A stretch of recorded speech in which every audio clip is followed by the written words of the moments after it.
Yoy, yoy, yoy. What is up, fellow gamers? It is me, one of you, which is Gamer.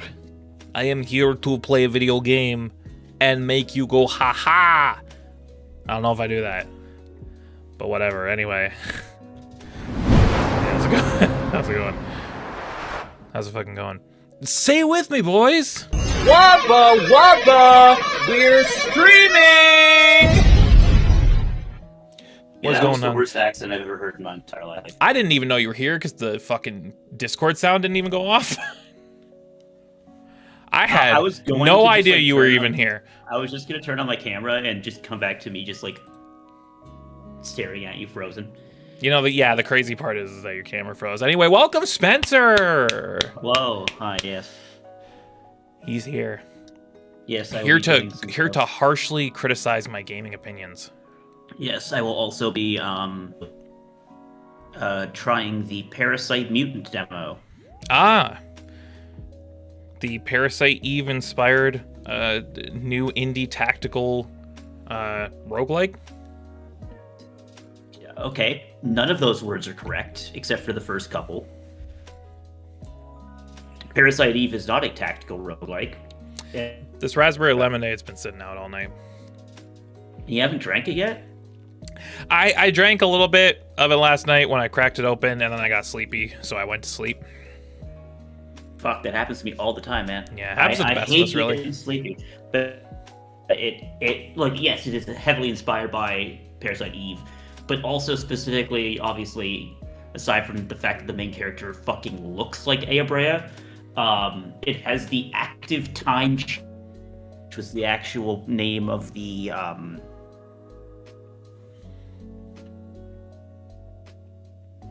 where it was like a fucking dome, and you could only do like actions inside of the dome. It's insane. It's a ton of fun.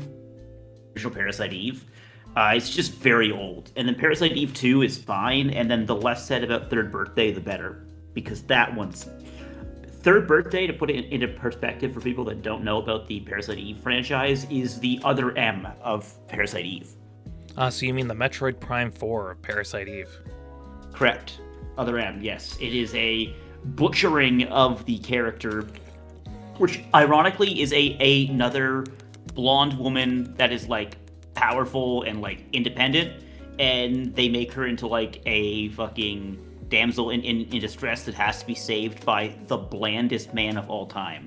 Speaking of the blandest man of all time, it's what's me. going on, guys, gals, and non-binary pals? Welcome to the blandest white man you've ever seen in your life. I'm Shane the Beard One. That's Spencer. Spencer, you've already been saying words, but say hello. Hi, everybody. I'm also bland. We are two incredibly boring white men, and we are here to entertain you somehow. Yes. See, Shane is more of like a gray bland. I'm more of like a beige or like an eggshell. Yeah, you're like a tan. You're like a sand. Tan. Yeah. Like. Yeah. Tan, beige, kind of, you know. You're like an but... off-white pair of slacks that you find at like your fucking local thrifting store. And you know, it does the job. It's not going to win any awards, but it does the job at least, and that's pretty impressive. But you appreciate it for what it is. Yeah, yeah. Which is what that Spencer and I combined when we do the fusion dance are essentially the equivalent of that one really sad looking picture of a plate of chicken and rice. Oh yeah, I was gonna say we look like how your landlord paints every apartment you've ever had. Yeah, dude, just like my house, it's like that, like off, like cream kind of color. I'm looking at it right now. Yes. Yeah. Yeah. Look at these fucking walls. Look at the ceiling. The ceiling is like eggshell white. My landlord's like, well, you know, you can paint the walls as long as you are able to paint them back. Then why bother? And I'm like, exactly. I'm like, then why would I paint them fucking neon green if I have to paint them back to eggshell at the end of the day? Nah. Yeah. I'm fine with it. So anyway, we're here Yes. to do some stuff. On the docket for tonight, we are going to be ranking every game I played in 2025 because it is a new year and it's the first stream of that new year. So what better way to start the new year than to look back at the last year in reverence. So we're going to be doing that. I got a tier list already set up for that. After that, we're going to be delving into some crossover content, mainly between Sonic the Hedgehog and one Pac-Man. We're going to be trying the DLC, the Sonic DLC for Pac-Man World 2 Repack, and also the newly released Pac-Man DLC for Sonic Racing Crossroads. We're going to be doing both of those. I would have really liked if we could have done the Pac-Man Festival, but that starts tomorrow. And as of tomorrow, I am not available for the duration of the festival, so I want to kill myself. But here we are. So we're going to do the next best thing, and we're just going to play the fucking DLC without wanting to tear my hair out during the festival. So, with that said, Spencer, are you ready for some shitty gaming opinions? Yes, I will gladly help by giving my own shitty gaming opinions. Well, that's fine because they don't matter to me. Anyway. Exactly. We're here.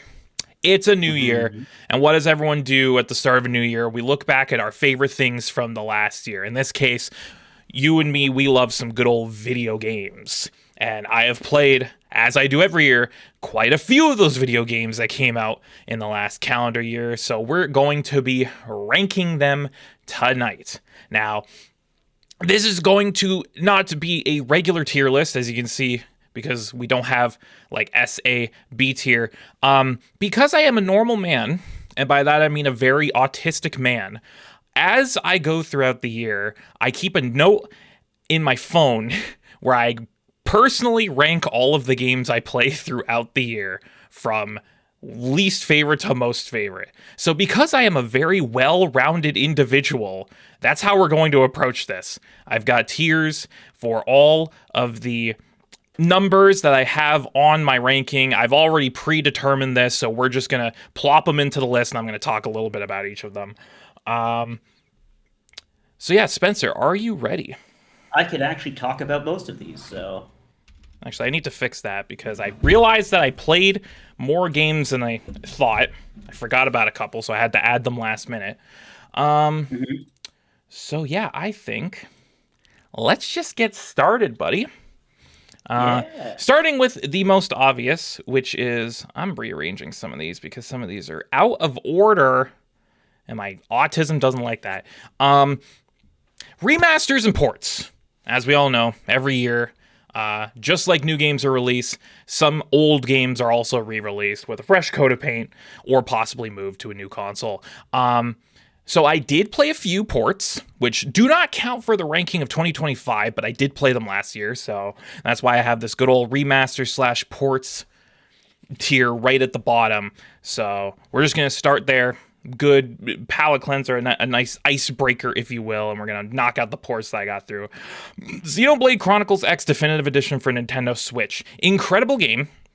Very, very good port. I would say it's up there with some of the best ports you will probably find on the Switch. Xenoblade Chronicles 1 also had a very good Definitive Edition port. I can't say the same about this one. Donkey Kong Country Returns HD. Great game, don't get me wrong. It's a classic. It's a modern classic by today's standards. However, port? What port? The barest of the bare minimum done with this port. Sure, they added the 3DS levels, but like, what does that really do when it's just a Wii game upscaled to 1080p with like nothing else added? Great game, really lousy port. Can't say the same about this one though. Croc Legend of the Gobbos HD. A dream port for me personally, because this is a childhood game of mine that I never thought in my entire life would ever see the light of day ever again. But 2025 proved me wrong, and it got re-released on modern consoles and PC, and it was a great fucking time. This port really proved to me that it wasn't just nostalgia carrying my love for this game all these years. It does actually hold up rather well, and the port is very good because there's a lot of good quality of life stuff, including some new, more modernized controls, some new upscaling stuff. You can change the graphics to be the original textures. It's just a very good port, and it made me realize, yeah, my love for this game is justified, and I'm not going to let anyone else tell me how to live my fucking life, Spencer. I never said that. I'm not directing that at you, but you're the one in chat. So I just said that maybe we shouldn't have called it gobos. That's kind of that sounds like a slur. Okay? To be fair, most things in 90s platformers sound like slurs. Let's be real here. Let's be fucking real here, man. All right, well, now that we got those out of the way, I believe that's all of the ports. So let's get to the list proper.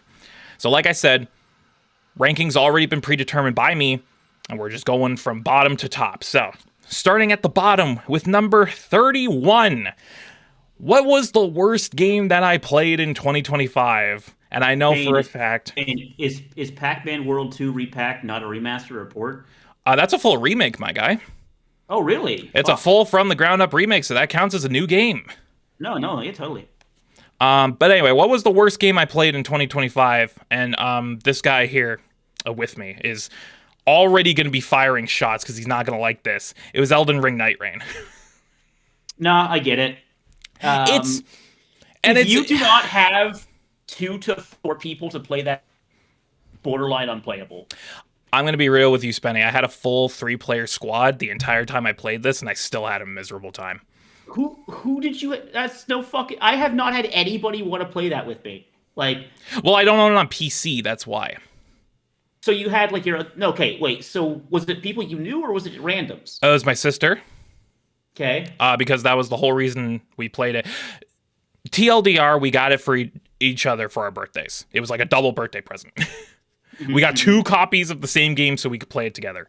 And then just a rando to fill out the 3rd slot. But I had a full 3-person squad the entire time. Yeah, so did I. But mine were both randos. But, like, it's... Listen, I appreciate the proof of concept. It very much is a proof of concept. The idea when you hear, hey, what if we took a Soulsborne and we made it a roguelike? That sounds awesome. And then you realize, wait a sec, how the fuck do you adapt that style of game to this formula? And the answer is not very well. The answer is you kind of don't. The answer is you kind of make it pseudo Fortnite-esque with the whole Night Rain encroaching on the map, and it's basically the fucking storm from Fortnite circling in, and you have a watered down version of the Elden Ring map with like random bullshit spread all over the place.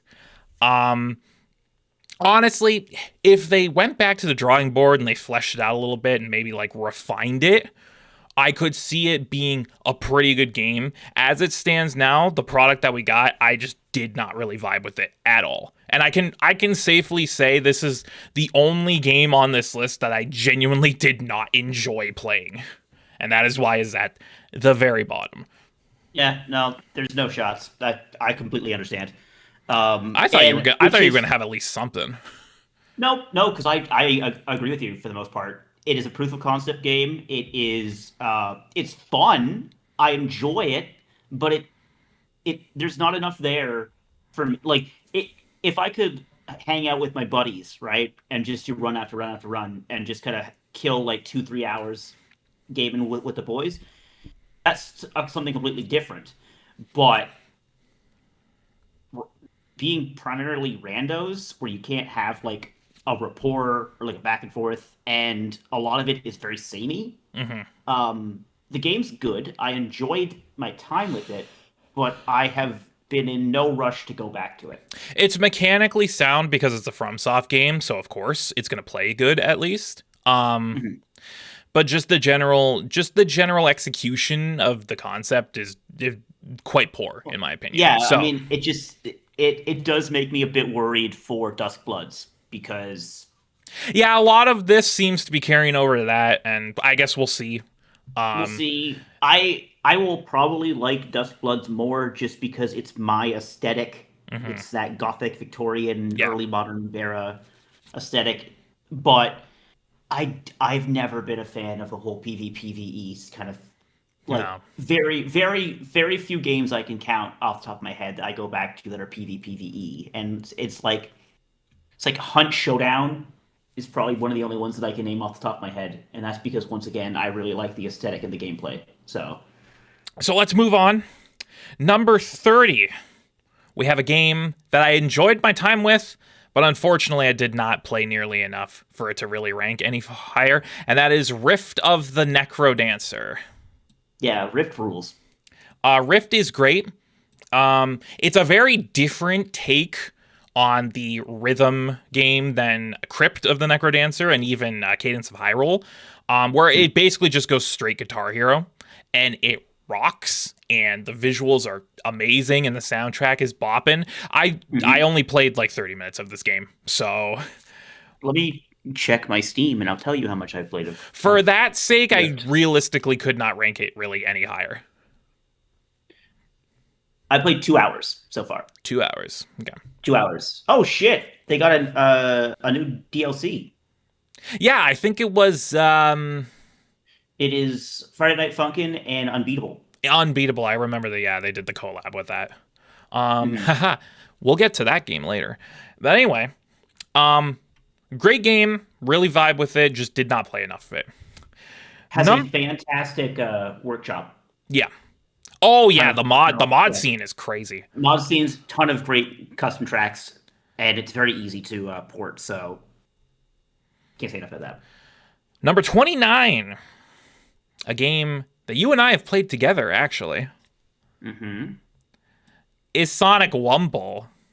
Sonic Wumble. Sonic Wumble, which, for the sake of it being horrifically monetized, I could not bring myself to rank any higher. But it's fun enough for what it is. And if you don't know what Sonic Rumble is, it's basically what if Sonic was Fall Guys. Yeah. It's like an obstacle course based multiplayer battle royale where you go through a bunch of different rounds and have to get to the end of different obstacle courses and stuff like that until one winner is determined. It's essentially Fall Guys with a Sonic coat of paint. It's very good mechanically. Like, it's a little clunky to play at first, but once you get the hang of it, it's actually quite solid in its mechanics. The amount of fan service and callbacks and references is like a Sonic fan's wet dream. Especially in some of those remixes. Like, have you heard the City Escape remix from this game, Svenny? Yeah, no, like Jesus Christ. it's great. It's just It's unfortunate that it's just Fall Guys, but Yeah. Sonic. And that's really where it like takes itself out at the knees, is that it's nothing more than that. And also the monetization is really fucking gross. it is disgusting how much money they want you to spend. I booted it up last week to see the Godzilla stuff, because there's a Godzilla collab going on right now. Awesome. Yeah. Within 3 seconds of loading to the title screen, 3 different pop-ups asking me to spend various amounts of money. So, not great. But for what it is, you can get a good solid few hours out of this game. Have some fun with the boys. Just turn your brain off and play Sonic Rumble. Don't spend money on it, please. No, the issue I had with it, and I was quite vocal when I played it. The game isn't bad. It's just boring. It's very generic. Like, it's very generic, and I don't have enough Sonic autism in me to be sold by the Sonic. I am just like, yeah. Unfortunately, the game only has like 5 or 6 different mini games, it feels like. Yeah. And one of them fucking sucks. The fucking ball game. Oh yeah, that thing's dog shit. That thing's dog shit. And it all comes down to like a mad scramble to get the most coins at the end, and that's pretty fun. Yeah, but it's literally, and even then, that's like a fundamental design flaw. It's like literally nothing else matters than collecting rings. As long as you have the most rings by the end of it, you're gold. And it's like you think about Fall Guys, and it's like literally nothing matters until the very end. Mm-hmm. Meanwhile, Sonic Rumble is kind of the opposite, where it's like, well, if you just collect enough rings throughout the entire game, you win, instead of having to prove your skill to make it to the end, and then it's like a final dash for like the one chance to win. One person can touch the crown. So, Yeah. but yeah, no, I didn't hate it. I'm not a massive fan of Fall Guys, and this was just Sonic Fall Guys. Yeah. So yeah. So exactly. it doesn't get very far. Number 28, yet another game we played together, Spenny. One that I wish was better than it was, and that is 33 Immortals. Yeah. Unfortunately, this game is really held back by its lack of content. It's a very interesting idea for a roguelike, where it's like an MMO sort of situation where it's 33 players plopped onto a map, and you have to go do different objectives to get through the round to get to the boss. It's a very cool, interesting take, and the aesthetic is really pleasing. It's that like Diablo-esque, like medieval fantasy stuff. And it's isometric. It's isometric, and it's like fully seamless co-op. Like you can have a full squad go in and play together. It's really fun. The main drawbacks for me is the combat is extremely clunky, to the point where playing this game for an extended session gets extremely repetitive quite fast. That being said, also the repetition is an issue where it really the most glaring issues with this game really come back to the fact that it basically has no content.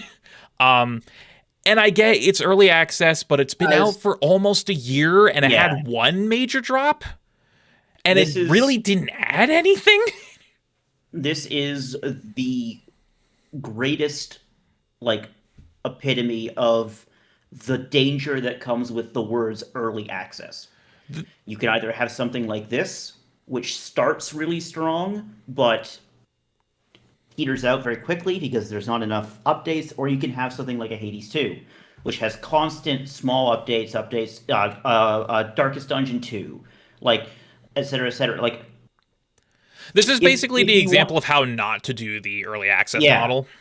If you want to run early access, go for it. It can be very helpful. It's definitely, like, something that is an option, but you need to be prepared that if you release in early access and you don't have anything planned for updates, even if it's like, hey, add a new boss or add a new weapon, if you don't have those relatively consistently, you will lose your audience incredibly quickly, because most people that are playing those games that aren't like massive fans of the genre or anything, they will get bored trying to beating the same 25 minutes over and over and over again. And that's essentially what 33 Immortals comes down to. It's the same like 30 minutes of gameplay stretched out over 10 months of release. And it's a real shame because it had a lot going for it, but unfortunately they couldn't keep up with it. No, and it's unfortunate. You know, I do feel like got to give something positive personally, which is, of course, fucking love the aesthetic. I love the music. I love Dante's Inferno-esque. The Dante's Inferno inspired, like, even down to the first boss of the Inferno being Satan, which is, if you've read the novel, Satan in the Inferno is actually encased up to his waist in ice. And has like 3 heads. So they kept that, so you can tell that there was a lot of like respect to the source material, but you can't be taking close to a year to do your first update that doesn't add enough. Yeah. So basically, really great game in theory, but wait until it's finished. Yeah. Let's move on. Number 27. A Switch 2 launch title, and it's probably not the one you're thinking of. It's Fast Fusion. The fuck is Fast Fusion? So, clearly you don't know what Fast Fusion is. Fast Fusion is the sequel to the Nintendo Switch launch title, Fast RMX, which is a F-Zero inspired high-octane sci-fi racing game. It's essentially modern F-Zero. Yeah. F-Zero Wipeout. Yeah. Yeah, that's era. And this is a sequel. It came out for the Switch 2's launch. I played it. And it's a very, very good racing game. Even for the Switch 2, which, granted, is a more powerful Switch, but is not nearly on the same level as most of the modern consoles, the game looks stellar. It's a very grungy, sort of down-to-earth sci-fi look, where it's these like hyper-futuristic vehicles in like a lot of mundane, like modern environments. So there's like a lot of like jungles and like industrial sectors and stuff like that. Game is great to play. It's super fast. It's super snappy. And there's a level, I've never played Wipeout, so you can tell me this, Spencer. Is there a mechanic in Wipeout where you have to switch between two different kinds of energy to boost your vehicle? Yes. Your phone ringing. Your phone ringing. I was waiting for that. I was waiting for that one. There is. Okay. Your phone linging. Yeah, my phone is linging. I also noticed I wasn't streaming this to you guys, so there you go. You can watch now. Okay, perfect. Because I was Thanks, getting a bit tired of having to look at the delay on YouTube. I thought I put it up and I didn't, so I'm sorry. Also, welcome Josh. Welcome to stream. You're late. Hey, Josh. Oh, yo, what's this? Wait 1 second. Let me grab mine. He is grabbing something. Who knows what? Let me grab mine. But anyway, Fast Fusion. Very good game. You got it. He got it? What? He got the fucking circle. Ah, the circle. Yeah, this shit kind of fucking baller. It kind of fucking whips, doesn't it? This shit kind of fucking went for him. Yeah, sip on your wee-wee. Sip on your pee-pee. I got mine set to 4. Oh, yeah. Yeah, what flavor you got? Watermelon. Holy shit. Actually, I think Brunrit can very quickly, Josh. Do you have anything to say about any of the games on screen right now? Well, I see Xenoblade Chronicles X is lower. That's no, because it's it's in not lower. remasters and ports, so it wasn't eligible. Oh. But I played it, so it's there. Cool. Let's see. Elden Ring, Night Rain, Necrodancer, Sonic Rumble. Oh, I'm glad 33 Immortals is at least higher than Sonic Rumble. Not much higher, but yes, it is higher. We just mentioned that like the main issue with 33 Immortals is that it released and then basically didn't release Had no any other content. content. It had no content. See, he gets Yeah, it. the 33 Immortals is like the PlayStation 5. It has no content. It has no Thanks, games. buddy. It has no games. Yeah, no, it was fun when it first launched, but then you're like, well, what do we do now? I can't wait to do the same 30 minutes over and over again. Yeah, Yeah. kind of. And so So that's disappointing too, because it had potential. it did have potential. I basically art said, style? hey, we basically said aesthetics and music are great. Yeah, It's fun to play with friends, but this is basically the epitome of a wait till it's finished game, yeah, pretty much. which is why Fast Fusion is above it, because it is a finished game and it is a very fun racing game. But also it is a little lacking in content outside of the Grand Prix and the time trials. There's not a whole lot to do. But it is fun while it lasts, so that's why it's above 33 Immortals. And we all know what your fucking number one is going to be. Yeah, shut up. We'll get to that. We'll get to it. Let's move on to number 26. This I might get some hands from Spencer. Marvel Cosmic Invasion. No, actually. This is a game that we were very much looking forward to, but I personally did not play enough of. Like a Pirate. That's fucked up, dude. It is That's really fucked up, and I'm sorry. I'm sorry. That will change. It will change. Don't worry. But yeah, Like a Pirate, Majima in Hawaii is a game that we've basically been waiting for ever since Yakuza 0. To have a fully fledged Majima side game was the dream, and we finally got it, and it was great. And of course, there was a lot of reused assets because the last game took place in Hawaii. So where is this one? Hawaii. RGG, man. That's the RGG way, baby. But it was very cool to see how they adapted Majima into like the modern Dragon engine. We don't count episode Majima from Kiwami 2 because that doesn't really count. It doesn't. There's not enough meat there to really count that, but it was really cool to see how they adapted his combat and also the new pirate stuff because of course, Majima's going to be a fucking pirate. I mean, he is a pirate in Hawaii. Yeah. It basically is this far down on the list because I really didn't play a lot of it. I'm still, as of this recording, in chapter 2. Oh, yeah. So, the game isn't long, which is funny.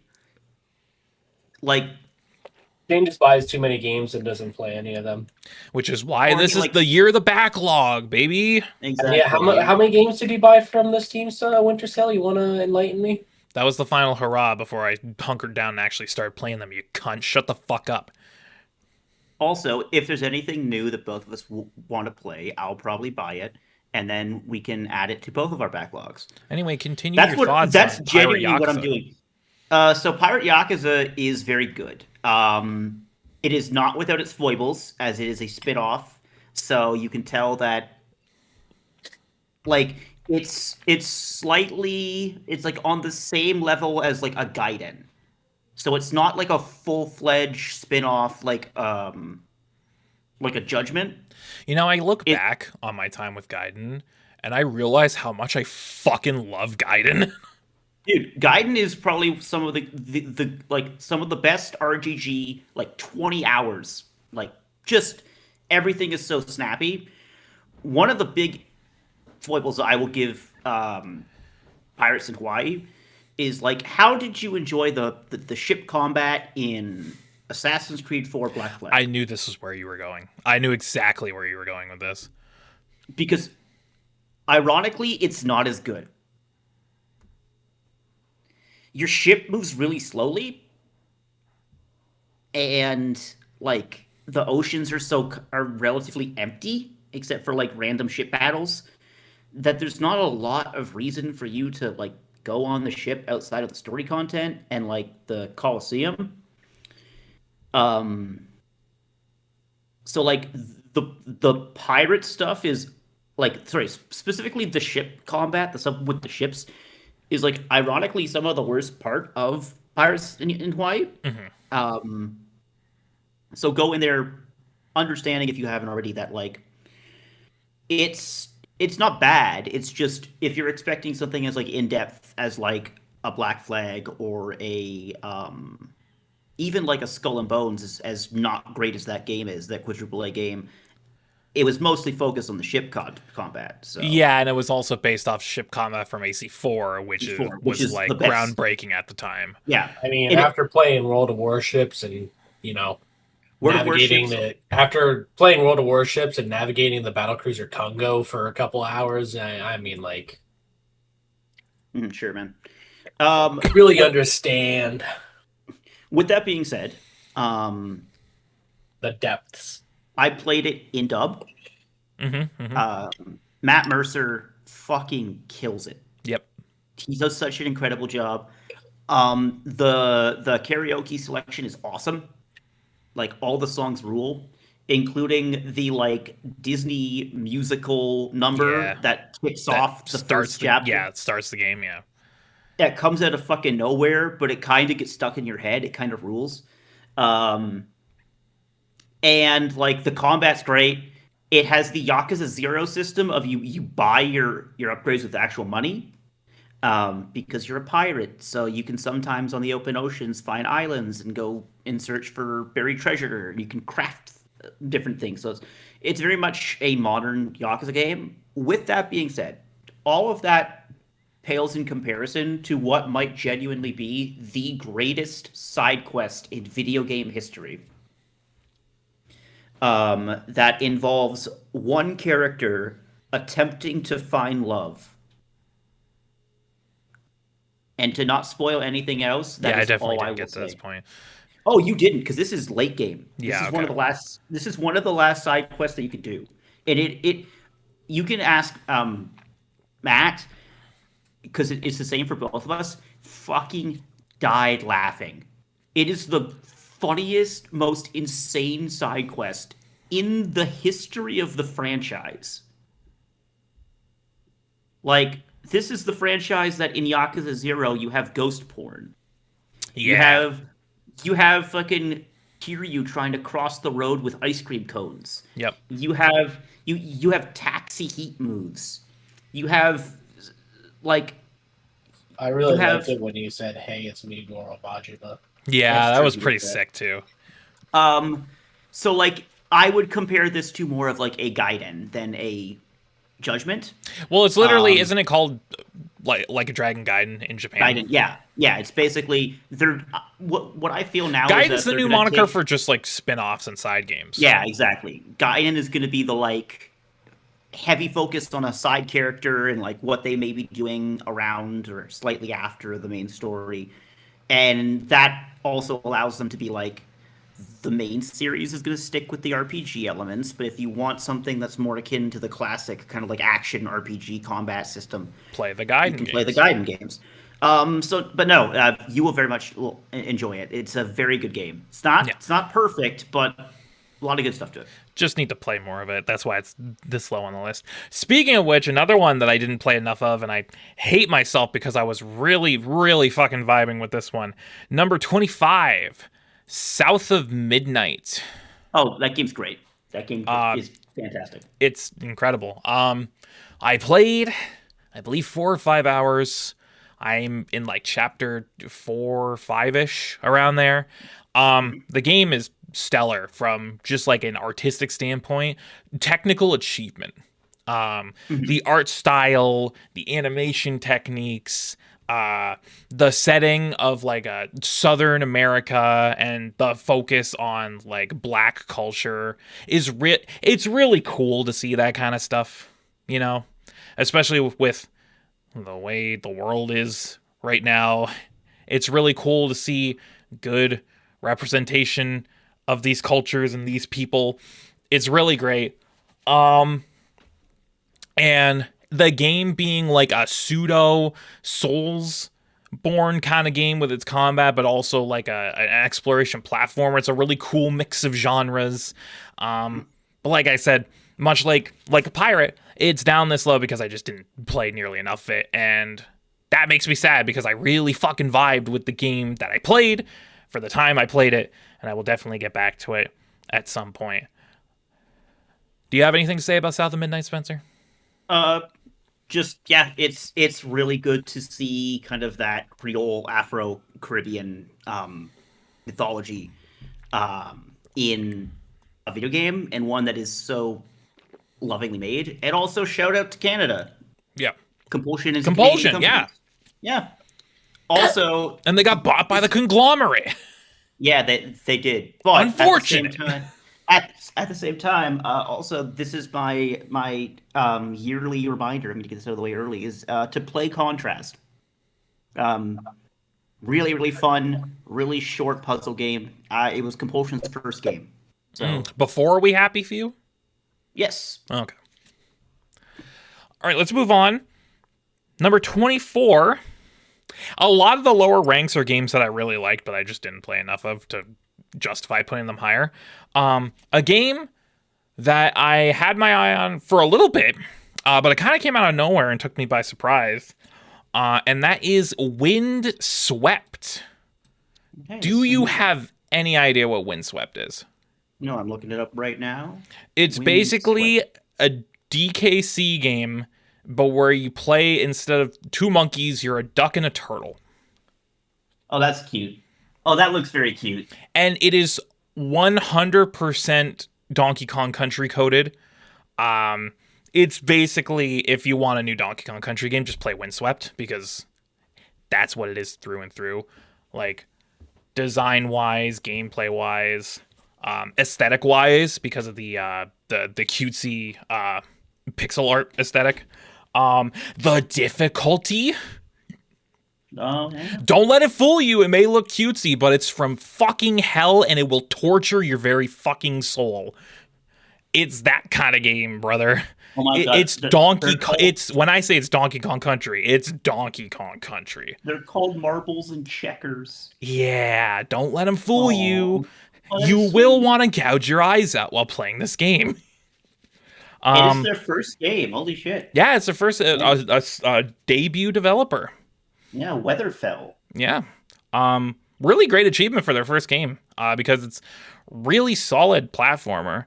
But again, just didn't play enough of it to really put it much higher. Let's move on. And this is one that Josh can intersect into because he played quite a bit of this game, much more than I did. And that's Mega Bonk. At number 23.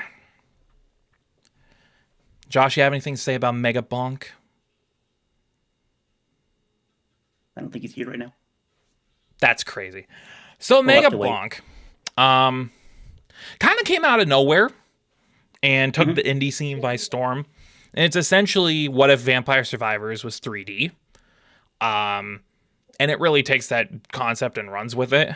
Because that's essentially what it is. It's a 3D Vampire Survivors like where you're running around a big open area, getting upgrades, fighting off hordes. And for what it is, it's very good at that. It's extremely good at that. I don't know how you feel about like the meme culture aspect of it because that's very off-putting for a lot of people I've noticed. Your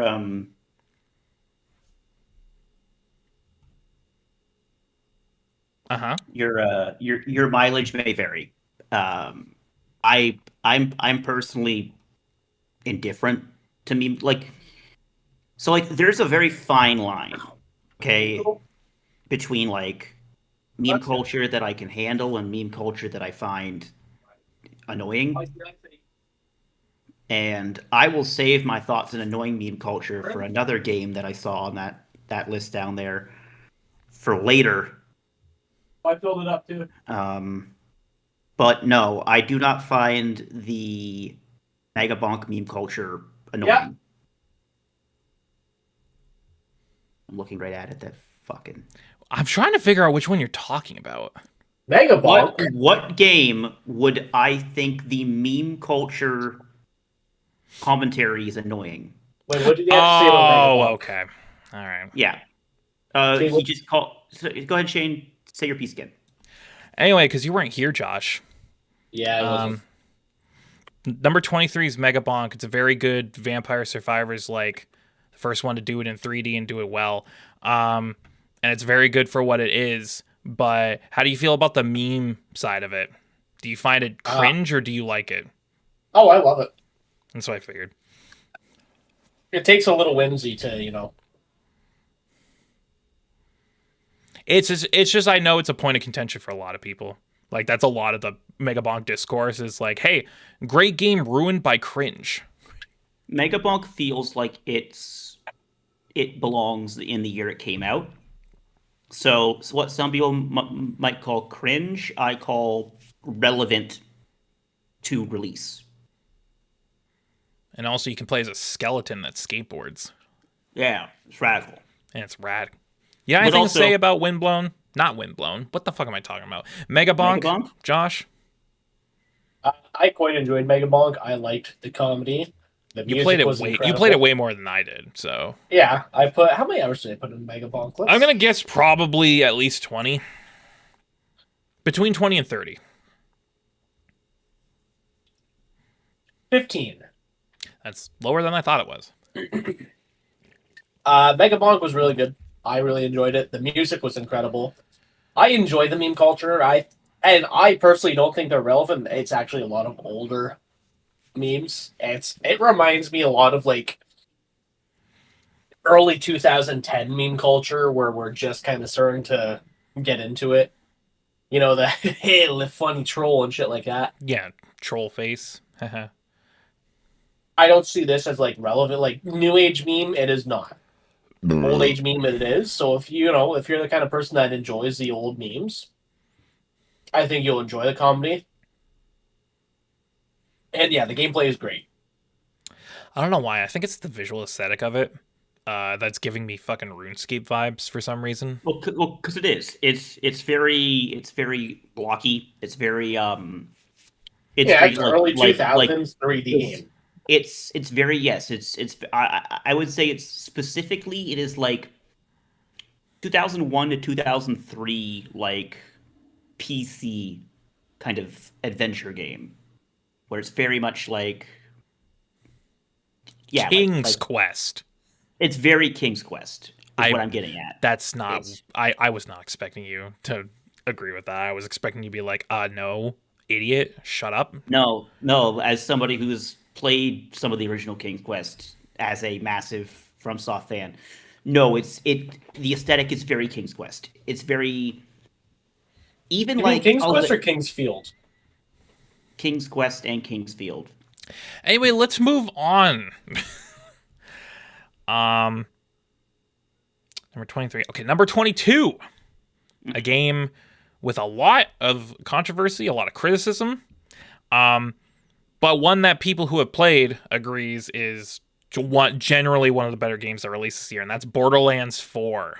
Hey, I get to talk about it back to back. Let's fucking go. So, Borderlands 4. What would a Borderlands look like in the modern day? The answer to that is a game that is laser focused, a game that is arguably the best in the series gameplay wise, one that strips back the meme lol funny culture, focuses more on an actual somewhat serious but still lighthearted in places story, a much more serious and darker in tone, but a game that is completely obliterated by its poor optimization. Holy God, dude. What other game can you think of that on console literally runs worse the longer you play it? Mind's Eye. Okay, what good game can you think of? Okay. On console that plays word. Oh, technically speaking, this is that will literally run worse the longer you play it. I think it's Xenoblade Chronicles 2, because there's a memory leak issue that if you play it for too long, the game just shits itself. I think actually that's the same issue with this. Is that it's like a memory leak in UE5 that causes that? Yeah. I haven't watched the Digital Foundry video, mind you, but it's a fantastic game, and it's a real return to form for this franchise that was completely destroyed in the public eye by the fact that it runs like dog shit on everything, and Randy Pitchford doesn't know when to shut the fuck up. Yeah. Literally so cannot stop running his mouth. Hey, Randy, don't forget that USB stick, buddy. Don't forget that USB stick full of questionable videos. Why should I have to fix my game? If you can do it better, you show me. You show me how to make the game. Then we'll talk. Didn't he also lose his mind and tell people to like get better computers? He literally said, "Just upgrade your PC, bro." Yeah, just upgrade your PC, bro. And especially, oh boy, with the world we're living in right now, with RAM and all that shit, oh, those comments aged like sour milk, my guy. Mm-hmm. Oh, Randy. So here's my thoughts on Borderlands 4. Mm-hmm. You can remove as much as you want. The shit-eating grin will always be there. The fucking the Office style looking directly like spiking the lens will always be there. And this is, even though it's not as much, thank fucking Christ, as Borderlands 2 and 3. I would say Borderlands 3 is the issue. Borderlands 2 is fine. When you think back, Borderlands 2 came out in 2012. That is definitely a game of its time. Yes, and I can forgive that. Borderlands 2, for all the cringe humor and things that it has, actually is quite funny most of the time. Yeah, so like Borderlands, okay, here's where my issue is drawn. It's that I think that 99.9% of the comedy in Borderlands 2 is completely fine. It works. I can't stand Tiny Tina. I can't stand her. That is a character that I genuinely hate. Like she's Don't worry, not buddy. She hates you too. that good. I fucking hope so. I hope, and it's sad because Ashley Burch is a fantastic voice actress, and I love her in all of her roles. But the scripting that they gave her, coupled with the voice direction, makes her one of the most grating characters, in my opinion. Just it's shut up, shut up, stop fucking talking. Not everything is so low random. Like it's weird because like I thought that like when I grew up and I mellowed out, I would be like, oh, it's annoying, but it's not that big of a deal. But no, I still genuinely cannot stand that character. It's because you And never it grew like up. it like actively ruined. I'm sandbagging what you said, by the way, Brendan. It actively ruined my initial my replay of Borderlands 2 because I'm just like, this character sucks. Can I get rid of her? And then they gave her a fucking spin-off. And thank God I never played that. And then I tried to play Borderlands 3, and that was the worst one. That was like they understood that people liked the like quirky nature of somebody like Handsome Jack, and the general consensus people didn't realize or recognize at the time that like 99% of Handsome Jack's dialogue is improv. It's just Damian Clark being Damian It's Clark. just exactly. It's just The Damian only Clark good being thing Damian about Clark. Borderlands 3 is Krieg. Yeah, Krieg's great, but Krieg is also not an original character. I will say Borderlands 3's greatest achievement was making the main villains content creators. Because you know, It's no pre-sequel. It's no Tales from the Borderland. Like it's just Borderlands 4 got pulled down by me for three things, and it was Randy Pitchford is a weirdo creep, and we don't talk about it enough. we need to get rid of him. We need to shoot him out of a cannon into the sun. Like, okay, let's even not talk about the present stuff with the whole, buy a new PC, losing your mind, underage sex videos on a USB stick at the medieval times. Let's talk about when he fucking embezzled money from Sega back in the day to make that was promised to be money that was supposed to go towards alien colonial marines, but instead was made to bankroll Borderlands 1 way back in the day. 2009. Yeah, so like let's just talk about the fact that he also, embezzled allegedly a shit ton of money from Sega and left Aliens Colonial Marines to kind of flounder. I just don't like. Unfortunate. I don't like that. Yeah. Guy. I don't like that guy, but I think the company's great. I think Gearbox is great. I mean, Gearbox makes good things. It's just a shame that the only thing anyone publicly Naughty Dog. knows of them is fucking Randy Pitchford. Yeah, like Naughty Dog has, for me personally, a pristine track record. Even though I really Neil don't Druckmann. like Neil Druckmann. Neil fucking Hackman. Hey is a guys, piece of you shit want Zionist. you want your 5th remake of The Last of Us? Hey guys, hey, do you want your 4th season of our show that's still covering the 2nd game? Hey guys, like you are so like he's so fucking smarmy, and he doesn't have the the chops to back it up. Like he rode on the coattails of the original director of Uncharted. Okay, like she is who made that game, and then he was given The Last of Us, and that game, in my opinion, is good. I do not think it is a fucking pristine, game of the year, but I think it's a really solid survival adventure game. And then he's like, yeah, I was watching videos of the IDF, and that's how I came up with the idea for The Last of Us 2. And he's just a Zionist, and his new game, Intergalactic, whatever, when you read the summary, it's like, oh fuck, he's now decided to tackle religion. Great. Him and Randy I also get need you to realize, because I had this epiphany not long ago, that Naughty Dog, in the last almost 2 decades since the release of Uncharted 1, has only released Uncharted and Last of Us games. Correct. It's literally the only 2 franchises they've done in the last 20 years. Yep. The last original game they released before the first Uncharted was Jack X.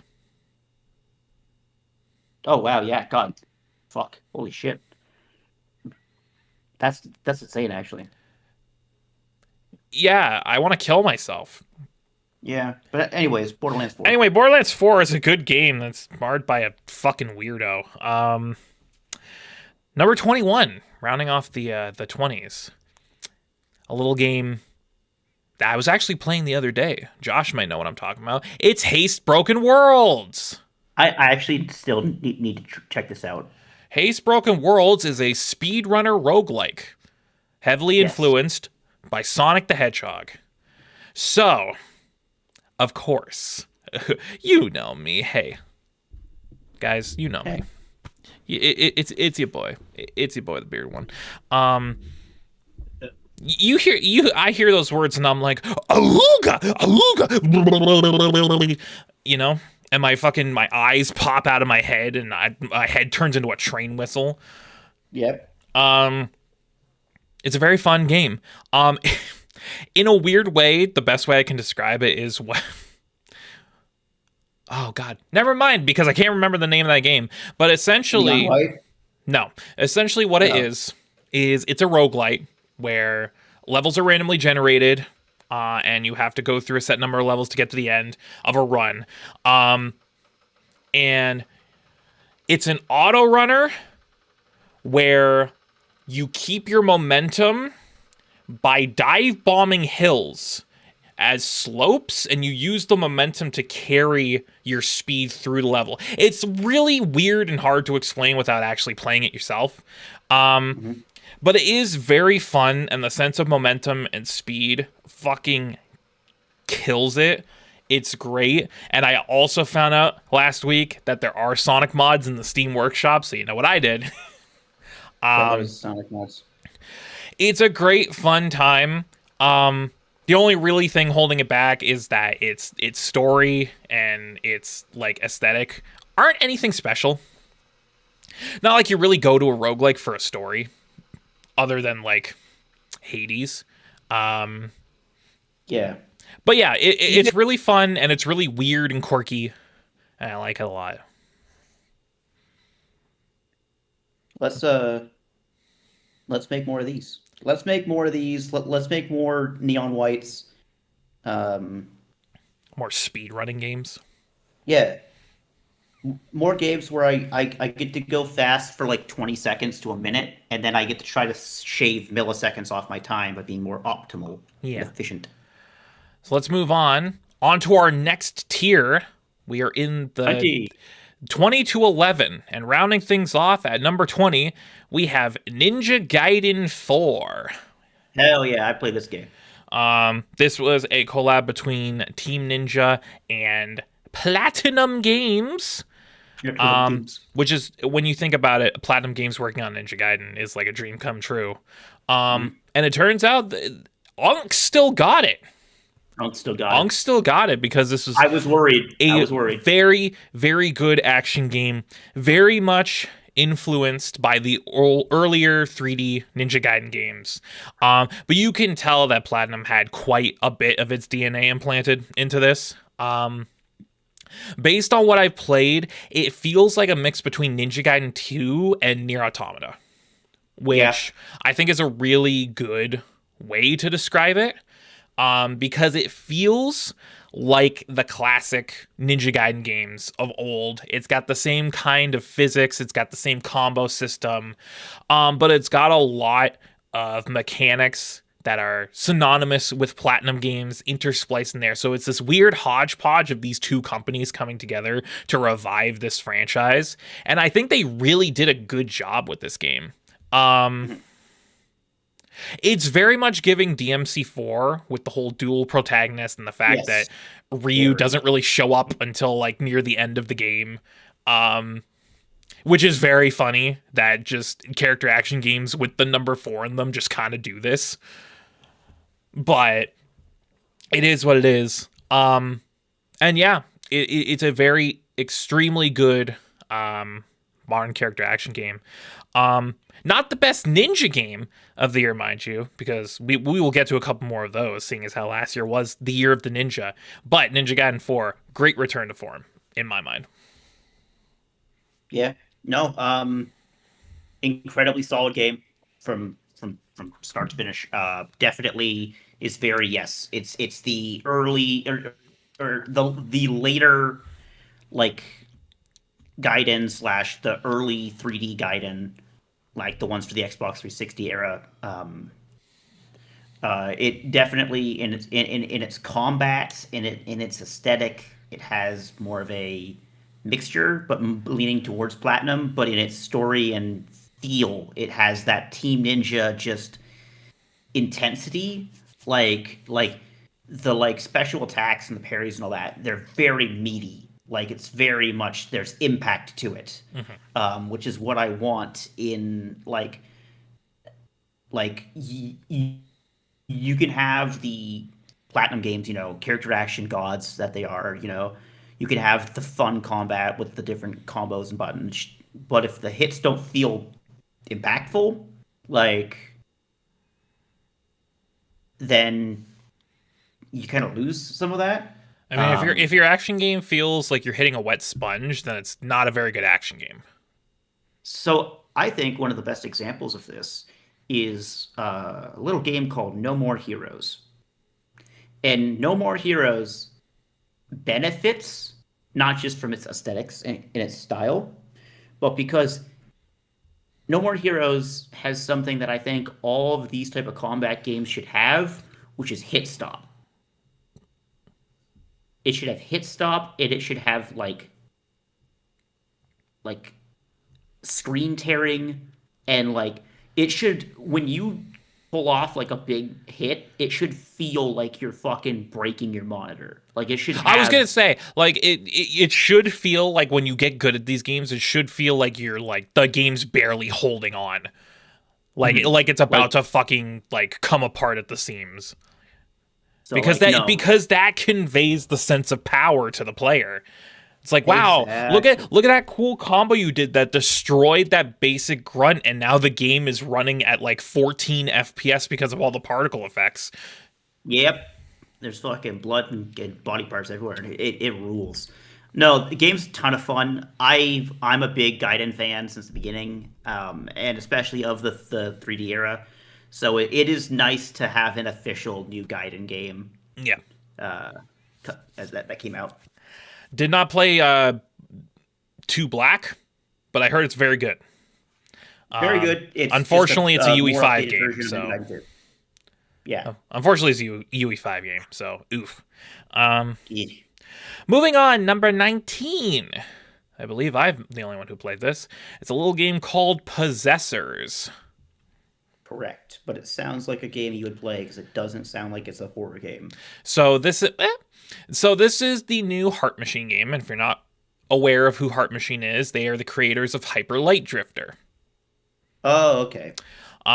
It's their new game. It is a atmospheric Metroidvania platformer with a very unique art style and almost platform fighter-esque inspired combat, where like you have like directional attacks and you have like specials that are also tied to directional inputs. It's a weird fucking game, and that's very much conveyed through its combat, through its aesthetic, where it's like this weird almost pop art style where it's like it's like a HD 2D game without the pixels, where it's like photorealistic backgrounds and stuff, but you got like very stylized characters that are like 2D sprites Yeah. almost. Yep, I'm seeing it right now. This Yeah. game looks very pretty. Yeah. And it's a story about a city that's been taken over by demons because of corporate greed. The corporation decided, what if we opened a portal to hell so we could sell our product to demons? And it's extremely funny, actually, in hindsight. But yeah, it's a very out there game. Not Published by all. Devolver. Yeah. Published by Devolver. That's how you know it's a banger. Not all of what it goes for hits. It's a very all or nothing kind of game where it just kind of throws shit at the wall to see what sticks. And in a lot of ways that can be very beneficial. But in some ways it can be detrimental. And there's some weird jank stuff that doesn't really work with possessors. But overall, I enjoyed my time with it more than I didn't, which is why it's this high up on the list. And I definitely recommend it specifically to you, Spencer, because I definitely think you would fuck with this kind of game. Oh yeah. Well, I liked the original Hyperlight game, so It is completely different from that, mind you. okay. But yeah, it's definitely worth checking out. Number 18. And this is a game that all three of us played together. It's Marvel Cosmic Invasion. Oh, that's pretty high actually. It's kind of in like, it's almost in like the halfway spot, where it is a very good game because it is it's a modern 2D beat 'em up with Marvel characters. Of course, it's going to be good. But I don't find it to be as good as their previous game, Shredder's Revenge. I feel like Shredder's Revenge was a very focused game. Whereas this, much like Possessors, it's kind of like an all or nothing. It's kind of throwing stuff at the wall. Mainly when it comes to its tag stuff, which I think is a very cool concept and mechanic to introduce into this kind of game. It feels like it's tailor-made for an old school beat 'em up to have like assists. And then you actually play Cosmic Invasion and you realize, oh, maybe this is why we don't do this, because I have no idea what the fuck is going on. Because it's so busy and it's so cluttered with the assist mechanic. It's like, it's so hard to tell half the time what is even happening. And so because of that, a lot of the game is just boiled down to kind of the worst parts of a beat 'em up, which is just mindless button mashing. Because I'm like, there's so much visually going on the screen right now. I'm just going to press the button until everything dies, because I don't know what else I'm supposed to do. But it's this high up on the list because of its aesthetic. The pixel art is incredible. The music is great. Shout out to the boy T. Lopes. Always kills it. Always killed it. And it's a fun time with friends. I just think that it gets a little too busy for its own good. And since we all played this game, what do you guys think of Marvel Cosmic Invasion? I'm waiting for Josh to just go. Game good. Good game. It was good. I think I agree. A lot of times I was just fucking pressing buttons hoping for something to work.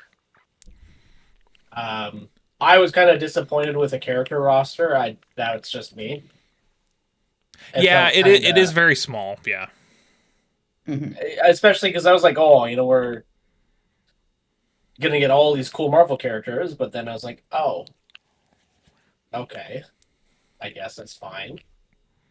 And some of them, I'll be honest too, they are characters that I was like, who's this?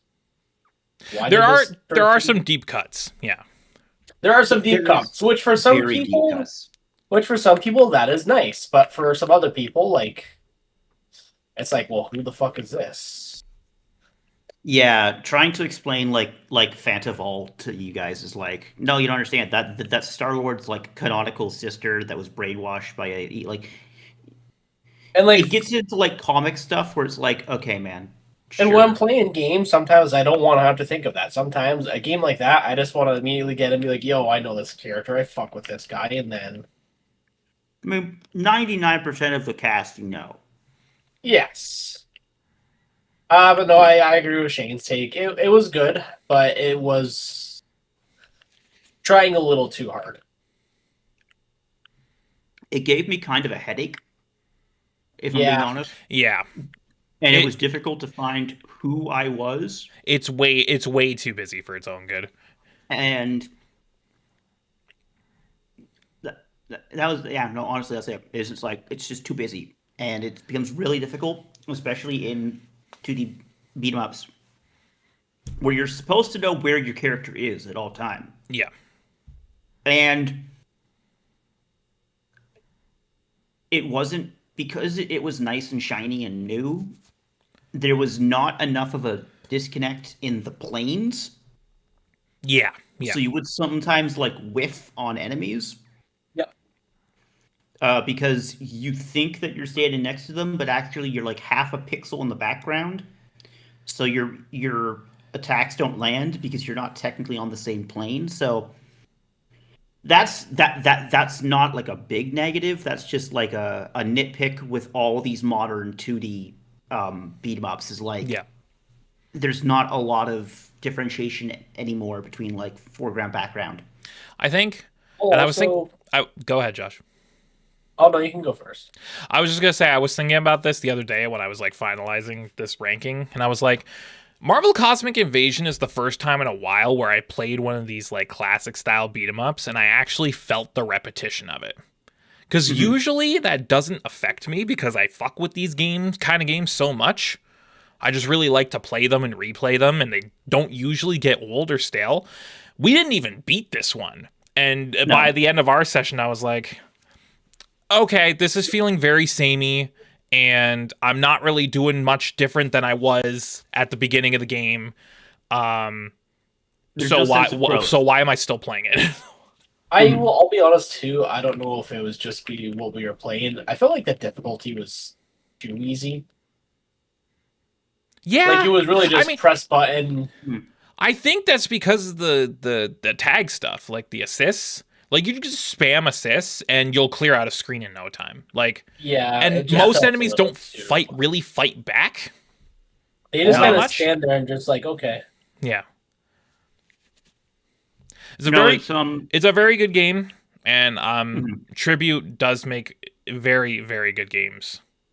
I definitely do think this is a little on the weaker side of their catalog, but it's still quite good nonetheless.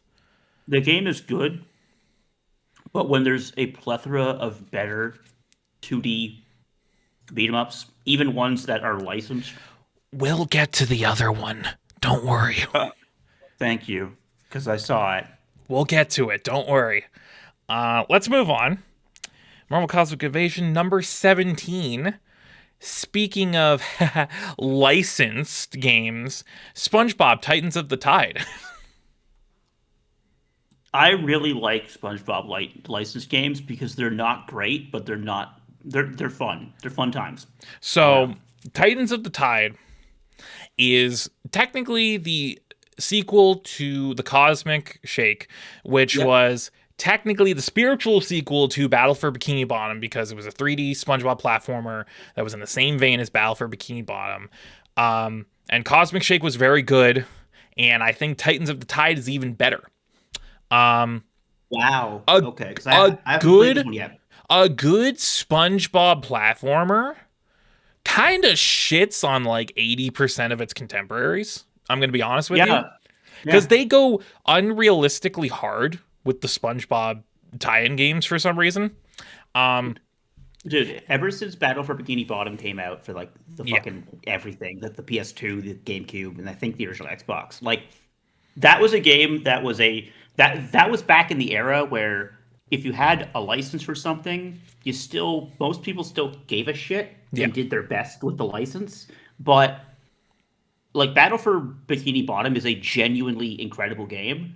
That was like told in hushed circles by the people that played it, because in that time period you didn't have a ton of access to it because it was Battle for Bikini Bottom would have been what, like 2003. 3? Okay, yeah. So the music ruled in that game. Like I still have that music in my head every once in a while. The kind of leitmotif of the like Jellyfish Fields music and stuff like that. And I played a little bit of Cosmic Shake. I got past the cowboy world. Yep. And it that game was a ton of fun. I feel like they took the concept of the Battle for Bikini Bottom and modernized it a bit and kind of brought it into its own thing while still keeping the spirit of it. And if you're telling me the Titans of the Tide is better than that, yes, like holy shit, man. Titans of the Tide is better than Cosmic Shake for one reason, and that's our good old buddy Patrick Star. Because the gimmick of the game, TLDR, the Flying Dutchman and King Neptune are fighting because King Neptune cut in line at the Krusty Krab ahead of the Flying Dutchman, and now they fight. And because they're both like one's a ghost man and the other is the literal like king of the sea, their kerfuffle fucks up Bikini Bottom on like an astral level. And SpongeBob and Patrick are turned into ghosts, but only one of them is a ghost at a singular time. So the main gimmick is that you can switch between the two on the fly at any point.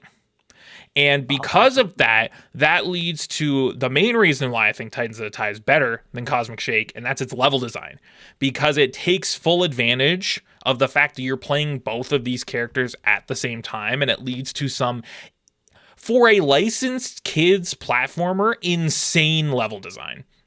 Like, there are some platforming sections in this game that are like upper echelon. Like I would put them up there with like some of the best stuff in even like Mario games.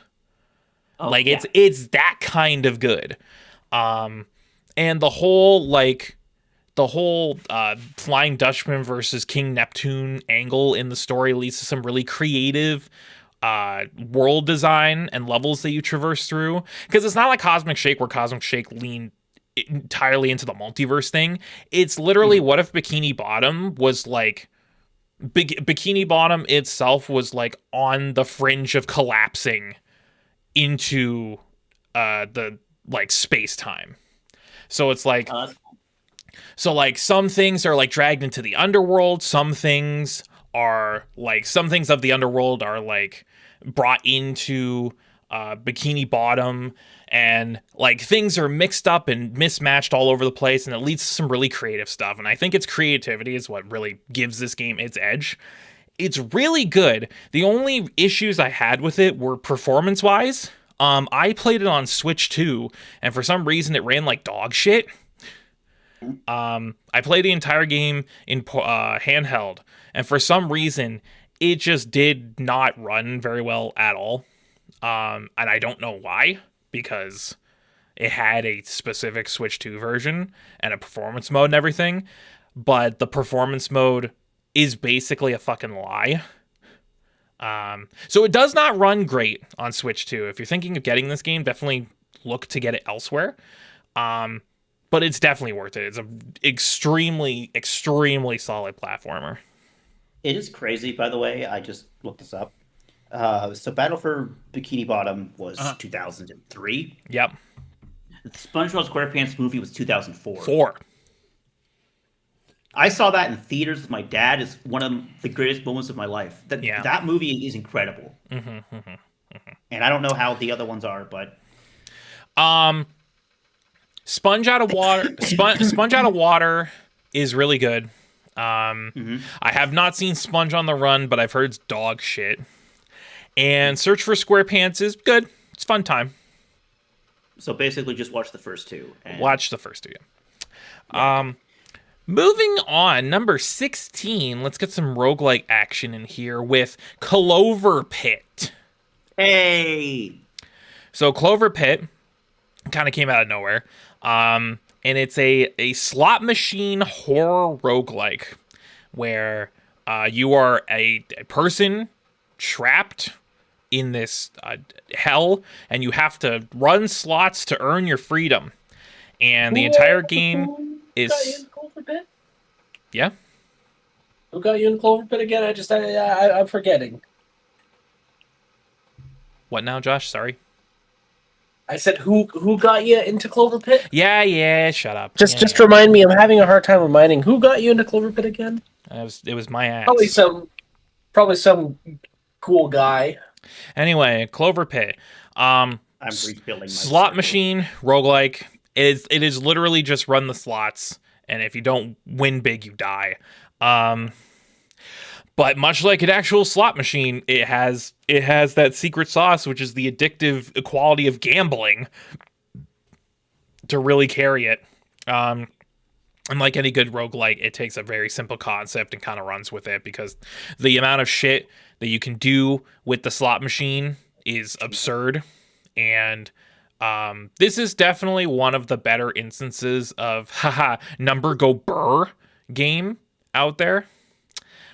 It is really fucking satisfying to hit a like full screen jackpot and just see all of the colors and the symbols go crazy, and you go ha, and then you collect all of your coins. It's addicting. It's intoxicating. It's just a great time. It's the epitome of jingle jingle. It's literally jingling keys in a toddler's face, but they're having a great time, so who cares? So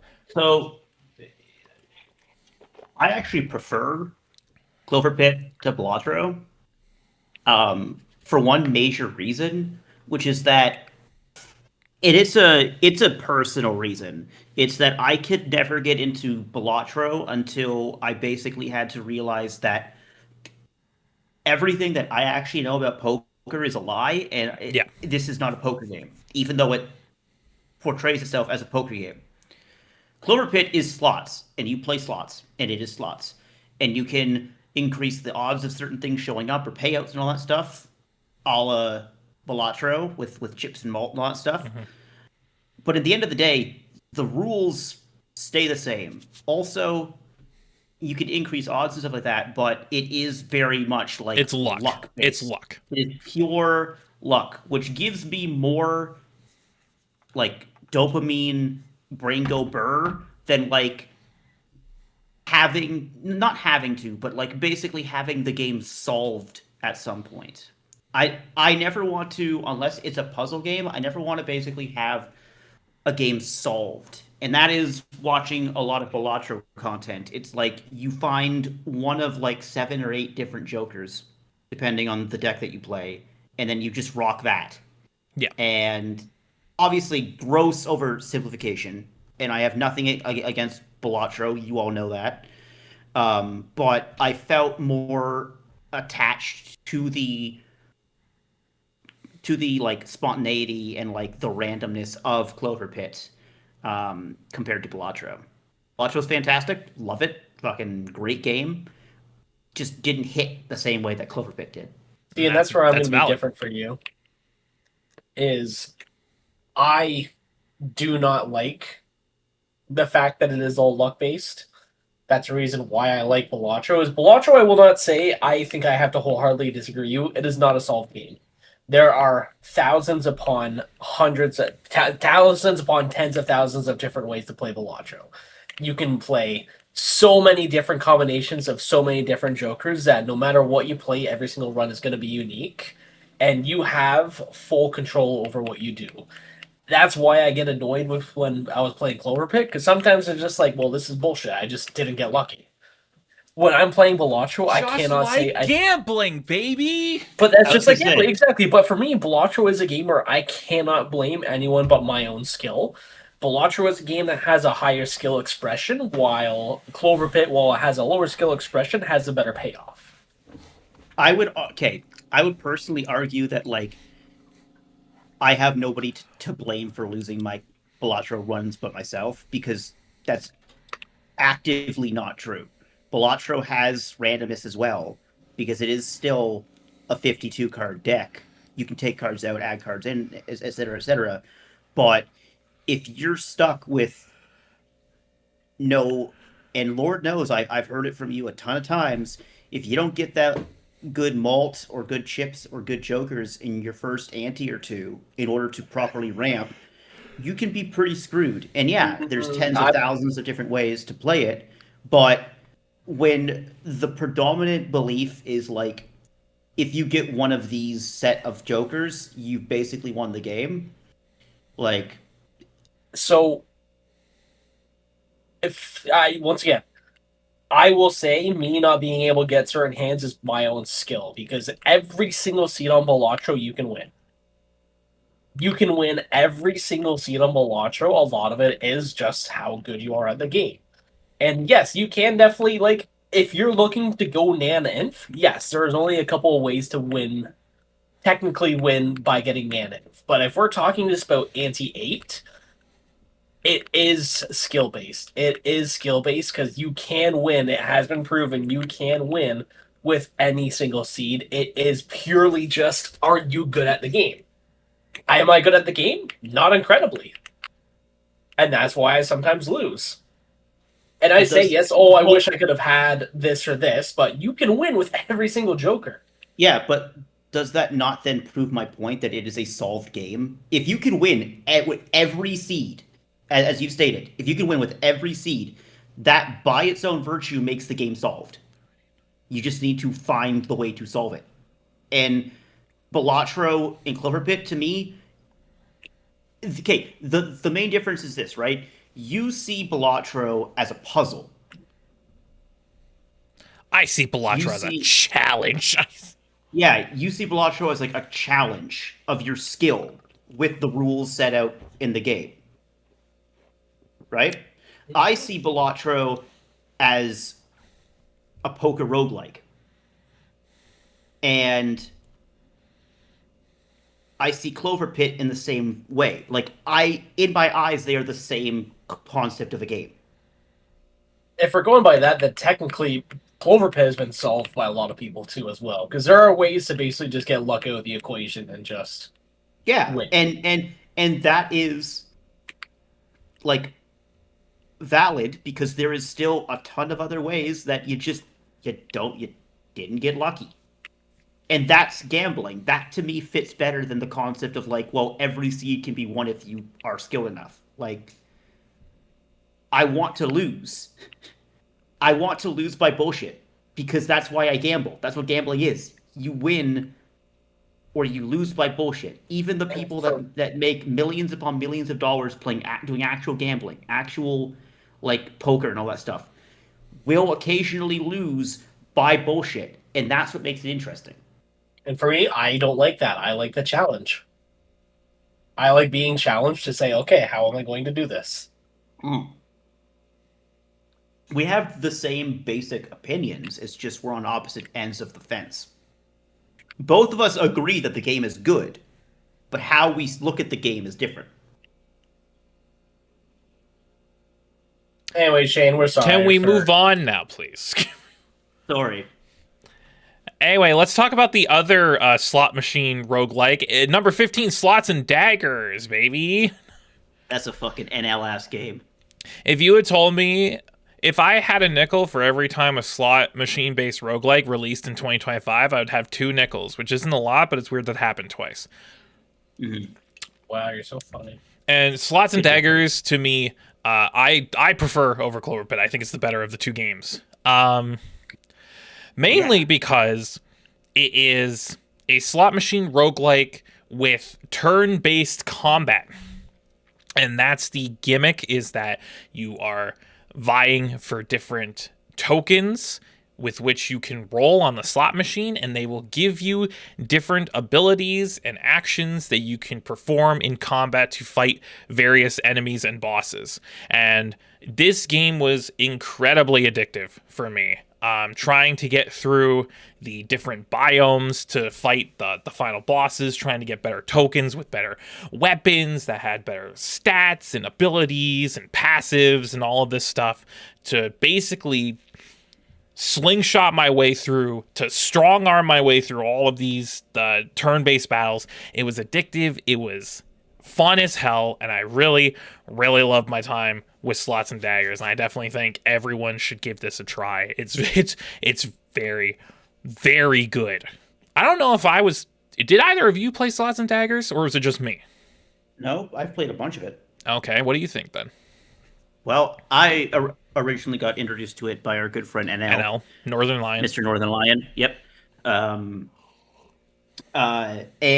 I agree with you. Like, over Slots and Daggers and Clover Pit, I choose Slots and Daggers 10 out of 10 times. Because Slots and Daggers, one, it's only I think it's up to 5 spin. No, I think you start with 3, and then I know there's at least 2 more upgrades to get it to 5. I'm not sure if there's anything beyond 5. Yeah. But it's at I least think, 5. At least you can get up to 5 slots. Yeah, 5 slots. And it's 5 slots in a row. And it's like a meeting of like both me and Runrit, because like it has a very high skill ceiling because of all the different items and all the different, like, you have to balance econ, and then certain items have like quick time events, and then items can crit that do other things, and you can use like the consumable items and then bonus items, but you have to pay money to use them. So like there's a high skill ceiling while still keeping that quasi sense of randomness in like what you get, even if the enemies stay the same. Is incredibly fun, very addicting, very, very simple, very like aesthetically like minimalist. Has a really cool art style. Slots and Daggers is a ton of fun. Really, really love it. Definitely up there is one of the best roguelikes of that year. And one of the simplest designs too. Like just a simple slot machine, and then you have like a old school kind of like pixel art fantasy world that you go through, and bosses and crazy enemies that can do like multiple attacks, and magic that goes through shields and like that. So Slots and Daggers is a ton of fun. Like, really, really enjoyed it. Hang on, guys, I gotta change my headphones. Oh no, he has to change his headphones. Guys, I gotta change the battery on my headset. It's dying. Hi. Give me 1 second. My choice for Game of the Year is a 2000 and... He's got to look up what I fucking a 2000 is a 2003 point-and-click medieval adventure game named Old School RuneScape for the personal Macintosh and mobile. Well, I think he really had to look up when. I think technically you'd be RuneScape incorrect, because 2003 wouldn't have been called Old School RuneScape. It would have just been called. No, RuneScape. it would have been RuneScape. When did it officially get? Well, actually, no. Technically, moniker? RuneScape. So technically, 2003 would have been under the guile of RuneScape 2 at that point. Oh my god, I remember RuneScape 2. Yeah. Old School RuneScape released in 2013 based off the 2007 backup of RuneScape 2. But anyway, Shane, welcome back. Hi. Hi. Why do I invite you people to fucking Squidward. It sure is great to be in Venezuela on January 3rd, 2026. Hi, Squidward. Anyway, let's move on. Number 14, going back to the Year of the Ninja. We got a little game called Shinobi Art of Vengeance. Yeah. This game rocked. From the homies at Lizard Cube, the makers of Streets of Rage 4. Their highly anticipated next game, which is a revival of Sega Shinobi franchise, the first of their Mega Game Initiative, and the only game so far that has released in said Mega Game Initiative. Because it was Shinobi, Crazy Taxi, Jet Set Radio, Shinobi, Crazy Taxi, Jet Set Radio, Golden Axe, and Streets of Rage. Streets of Rage, yes, that's right. And this is the only game so far that's come out of that. And it's going to be honestly really hard to top this, because this game was stellar. I never doubted Lizard Cube. Streets of Rage 4 was one of my favorite games that came out in 2020. It's one of my favorite beat-em-ups ever. And Shinobi is just them flexing because they're like, yeah, you guys know we got the sauce now. Let's just do it. It's insane to me that a Shinobi game can release in 2025 and be like a weird, like almost fighting game inspired beat 'em up with Metroidvania elements, and it's like good and not jank as fuck. It's incredible. The combat is stellar. It feels incredibly good to beat up ninjas. The aesthetic, like, unmatched. Like some of the best art direction of the entire year, bar none. Lizard Cube doesn't miss with that. Yet again, another stellar soundtrack from T. Lopes. So once again, another stellar soundtrack from T. Lopes. Yep. Literally, man never misses. And yeah, like, it's just... Also, it's a new Shinobi game that's just baller, dude. Also, one, as the only person who's actually played the original Shinobi, it was great to see basically like a spiritual reimagining of the first game, for lack of a better term. But also, hey Shane, who made a collaborative music video? Young Dirty Bastard, baby! Young Dirty Bastard, the son of ODB, Old Dirty Bastard of the Wu-Tang Clan. Yeah. That song is in my favorites playlist, so it sometimes comes in on my car, and I'm like, oh, hell yeah. Hell yeah. Dude, you gotta fucking jam to it. Sega! Yeah, but Shinobi, Art of Vengeance, stellar game. Lizard Cube, will never miss, and I can't wait to see what they make next. But let's cap off the year of the ninja with what I think is the best ninja game of 2025, and that's Ninja Gaiden Ragebound.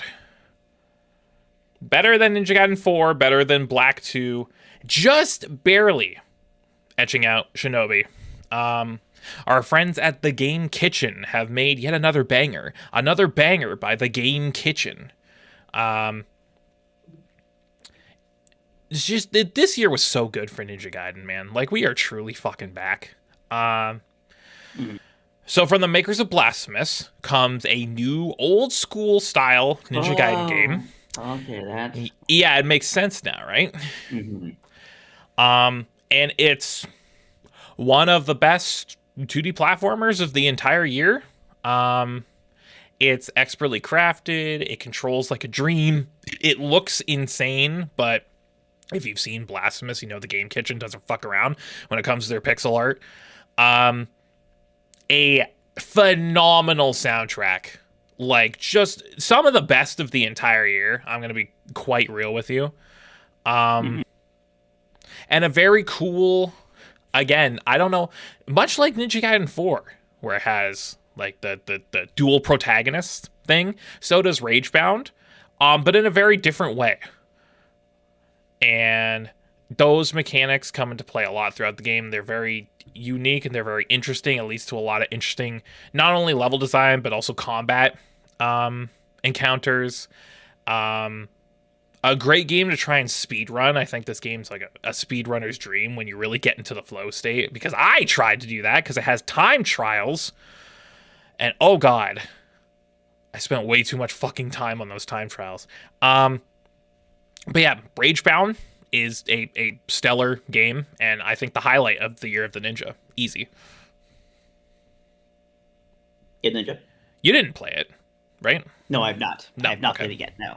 Okay, definitely give it a shot when you get a chance. It's very good. Mm-hmm. Moving on to number 12. Going back to the roguelikes, we've got Ball X Pit. Ball Cross Pit. The Breakout roguelike, or Yes. the Brick Breaker roguelike, where you are a little guy in a hallway, and you gotta shoot balls to break bricks. But it's also like it's also like a town city builder management game as well. Okay. Where like have you not played this? I've not played Ball Pit yet. No. Okay. So it's one of those roguelikes where we've seen these in recent years. Like, think like a Cult of the Lamb, where like half of it is like the roguelike dungeon crawler, and then the other half is like the Animal Crossing building your cult. Yeah. Ball the Pit Coley is sim. Ball Pit is very much the same way, where half of it is you go into the pit to do your breakout. And that part's very addictive. Like the synergies you can get from the upgrades leads to some insane ball breaking action, I will put it like that. Synergy. Yeah, but then outside of that, you have the town, which is on the edge of the pit, which is why the story reason why you're going into the pit is you're getting resources to build your town, which is on the edge of the pit. So you go down, you do the breakout, you get resources, you go back up to the surface, and you build your town. And the town is also managed like a breakout table, where the different resources and buildings that you can build in your town, you have to line them up like bricks, which you can then use your townspeople as balls to send them out into the town. And when they collide with the different buildings and structures and stuff, they farm resources that you can then use to build more of the town. That's great. It's weird as hell, and I definitely think it's up there as one of the best roguelikes of the year. It's just such a out there concept, and yet almost all of its ideas are executed to like nigh perfection. Because on one hand, when you really get into the groove of the breakout, it becomes like a psychedelic trip. And then you go up to the surface and you're like, hey, I'm going to build a coroner's office, and I'm going to grow a bunch of wheat, and then I'm going to send my my family doctor out into the town to boink off of stuff to get me rocks that I can use to build a funeral home, which if I have enough townspeople boink into the funeral home, then I unlock a new character, the Crypt Keeper, and he gives me cool, unique abilities when I go into the pit. That's so dumb. It's the dumbest shit imaginable, but it's so fucking good, man. Please give it a try, please. I will. Yet another banger published Another by banger by Devolver, baby. our good friends at Devolver. Let's move on. So let's round off before we reach the top 10. Just barely missing the top 10. At number 11, Absalom. Okay. Spencer, you and I played this game. I think we should probably still play it. to We be should honest. play more of it, yes. So when I was talking earlier about when we were talking about Cosmic Evasion, I was talking about beat 'em ups in 2025. Yeah, this is it. This is like the jewel. This is the like standard. This is the shining city on the hill. Like Because- this is the star in the sky. Because once again, it is a very classic style beat 'em up, with a medieval fantasy edge, and also it's a roguelike. Yeah, and there's the kicker. And it's a beat 'em up roguelike, which I think has never been done before, or at least not to this level. Not that I can think of. Where you going through the different levels is essentially a run in a roguelike. And at the end of each level, you get new abilities for your characters, which come in the form of different attacks and specials that they can perform in combat. And yeah, I wouldn't put it past this team, because this is a lot of the same staff that worked on Streets of Rage 4 Yes. from Lizard Cube that left and then made Guard Crush. Correct. Yeah. Yeah, a lot of that DNA is here, and it's refined to like nigh perfection, because the act of beating people up in Absalom just feels incredible. Like there's really no other game this year that had combat like this game that felt this good. and we're still missing like I think one character, maybe Yeah. one character. We're still missing one character, yeah, which is the fucking magic frog. It's just great. It has really solid music. It has a really really good aesthetic and gameplay loop. Same foible as Cosmic Invasion, that sometimes because the game is so nice and crisp, you will whiff, and it's the same nitpick as with Cosmic Invasion, where it's like. But I found myself whiffing more in Cosmic Invasion than I do in Absalom. Yes. Yeah.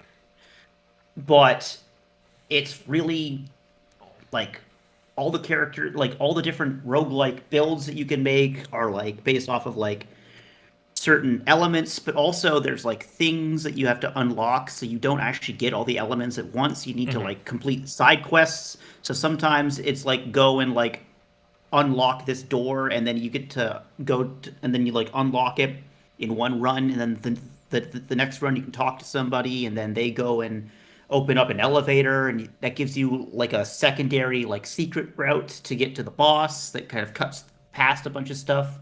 So it's really impressive. And even if there was none of the roguelike stuff, it's a really really solid side-scrolling beat 'em up. It's just a really good beat 'em up. Yeah, it is a ton of fun, and like me and Shane, we first played it, and I think the most interesting thing is how it handles co-op. So because it's a roguelike and there's a bunch of different like side quests and rituals and stuff you can get to like quote unquote complete the story. If you play co-op and say one of your friends is basically at like the end game and you're at like maybe not the beginning, but you're getting to like 50%, the game will actually even out and put your friend that's ahead of you at where you're at. That way you don't have like you're not being dragged through half the story to the end because you want to play co-op.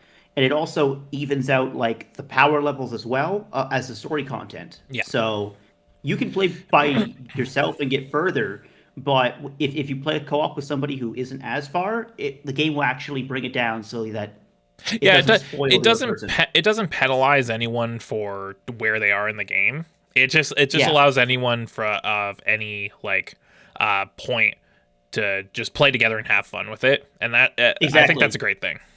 Because like you still keep all your character upgrades, all your combos, and your weapons and your abilities and all that. It's just story wise, it puts you at that point, which I think is probably the best way to do it. Yeah.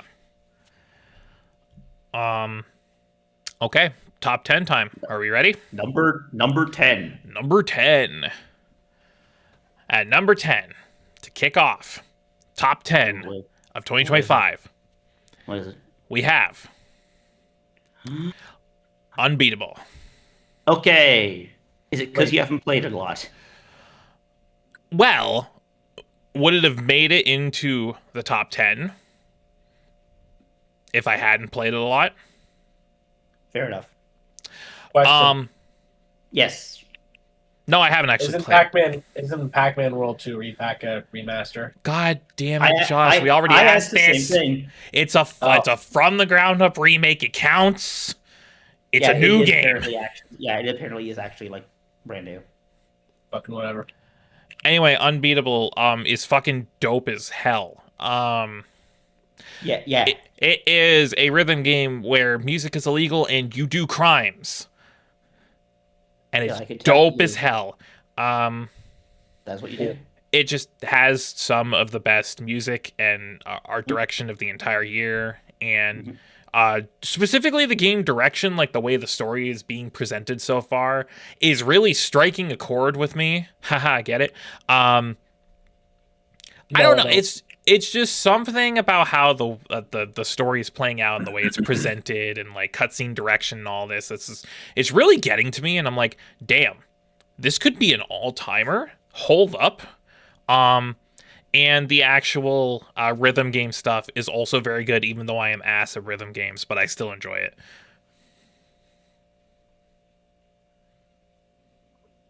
Yeah, it's so I'm a bit further ahead. And like the the game is incredible. The music's great. The writing is quippy but fun.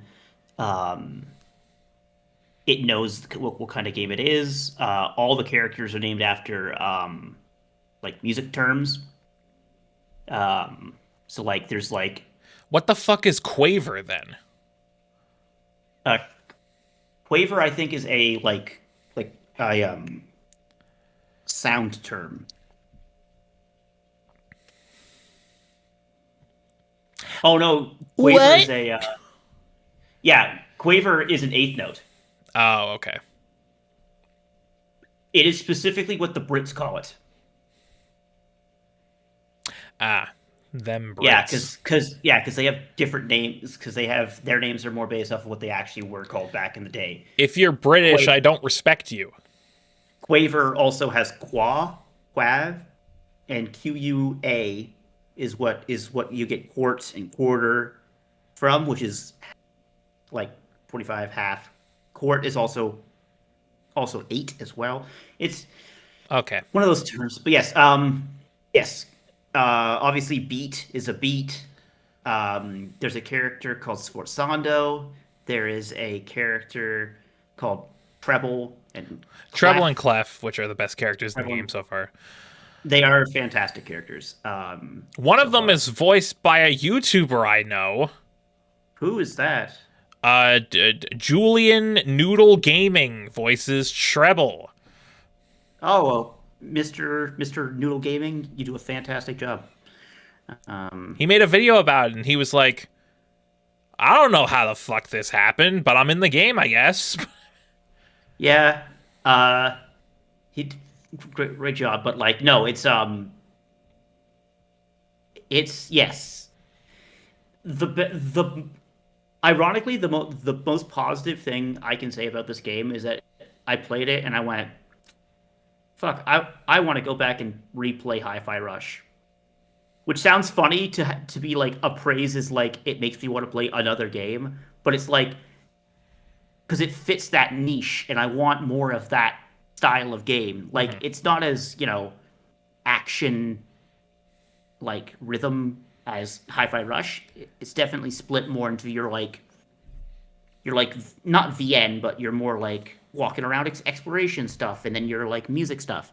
But it's such a like breath of fresh air and a pop of color. Everything is so cool um, that it makes me go, yeah, this is the good shit. We need more. Be more creative with your games. That's what you'll see in this list. Is that like all, the past like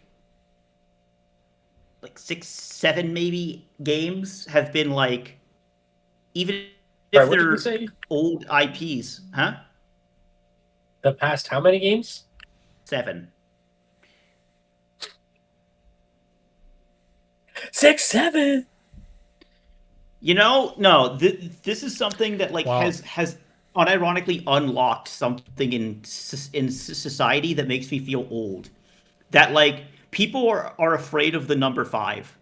And like if it's more than like a couple, everybody just auto locks to like 6 or 7. It's insane. 6, 7. 6, 6, 7. 7. But no. 6, 7. But no, it's just be creative, and we're gonna get more into being creative as the games go on because there's a couple games that are really really unique and I don't think have ever truly been done in the way that they're done. But like Unbeatable's great. Please, it's like fucking like 4 or 5 hours to beat it. It's not long. Give it a try. And it's also kind of 2 games in one because there's the story mode where you have the actual plot and the cutscenes and the exploration coupled with the rhythm game. And then there's arcade mode, which is just the rhythm stuff. And the arcade mode goes insanely hard. Like it's so in depth. You've met Penny, right? Yes. Okay, yeah, she's great. Anyway. She's a little sneaky lady. Let's move on. Number 9. Pac-Man World 2, baby. That is crazy. If you had told me that Pac-Man World 2 would get remade in the year of our Lord, 2025, and it would go on to be one of the best 3D platformers of the entire year, I frankly would probably agree, because Pac-Man World 2 is goated and deserves its fucking flowers. Yes. This one has a lot of... is very special to me because Pac-Man World 2 was a childhood game of mine. I very much have a deep-seated nostalgia for that game. So when I heard that they were remaking it the same way they did the first one, I was very excited. Though skeptical, because I was not the biggest fan of Repack 1. I think some of the charm of that first game was lost in translation. But needless to say, I was excited because World 2 is very nostalgic for me. So I got it and I played it and I was like, holy goddamn, this is fucking insane how good this game is. It is a from the ground up remake, so it's completely redone from scratch. But it is a very faithful remake. A lot of the original level design and gimmicks were maintained in the remake. But then there's also a lot of things that were drastically altered, like the story and the bosses. I know the bosses got a huge overhaul. They're completely different than the way they were in the first game. Which is fine by me because the bosses in the original World 2 kind of sucked. They were piss easy. Yeah. So it's a very hodgepodge remake where there's a lot of the original game's DNA that's been left intact. But the things that needed changing were drastically changed for the better. And just the act of playing this game is like, this is the kind of shit I play video games for. It's just pure, unbridled joy. And it's just fun for the sake of being fun. And it's a little yellow guy, and he eats some dots, and he kills some ghosts, man. Can't get much better than that. Any excuse to go back to a simpler time, I will gladly take. And Pac-Man World 2 is a game I owned on the PS2 that I still go back to because it's such a fun game. And like, I just, the Pac-Man World series, up until they got, trying to be polite. You can say bad if you want. Up until it got bad, was like legitimately fantastic games. Like Pac-Man World 1 on the, I believe that was a PS1 game. PS1 game, yeah. Yeah, it was a PS1, and then Pac World 2 was PS2. And that's really the ones that we talk about. I'll defend World 3. It's very much the Shadow the Hedgehog of the Pac-Man series, but I still fuck with it. That's fair. I still fuck with it. I enjoy it. I think three's fine, but it's nothing compared to 1 and 2. Sure. I can agree with that. Okay. Thanks, Josh. Thank you for helping add to this conversation. Thank you for helping. Thank you for helping add to this conversation. All right, let's move on to number 8. Number 8. A game that was quietly announced and released this year from a prestige developer. Number 8 is Keeper. I've heard this is really good. This is the one where you play as the lighthouse, right? This is the game from Double Fine Productions that is essentially an atmospheric walking sim where you play as a lighthouse with legs. Yes. And you climb a mountain. And I'm not going to talk much about this game because I feel a lot of its best moments are left unspoiled. It's best to go into this as blind as possible to get the best experience out of it. But if you told me that one of the most emotionally resonant games of the entire year would be about a walking lighthouse, I would say, what the fuck are you talking about? And then I would look and see that it's a Double Fine game and be like, okay, yeah, that tracks. It's incredibly good.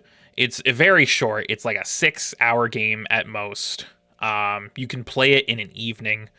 And it has some of the best art direction, some of the best vibes, and one of the most emotionally resonant stories of the entire year without saying a single word. So, there you go. Also, you got a little bird friend. You got a little bird, and it's very sad. I'm not going to tell you why, but it's very sad. Yeah, exactly. Number 7.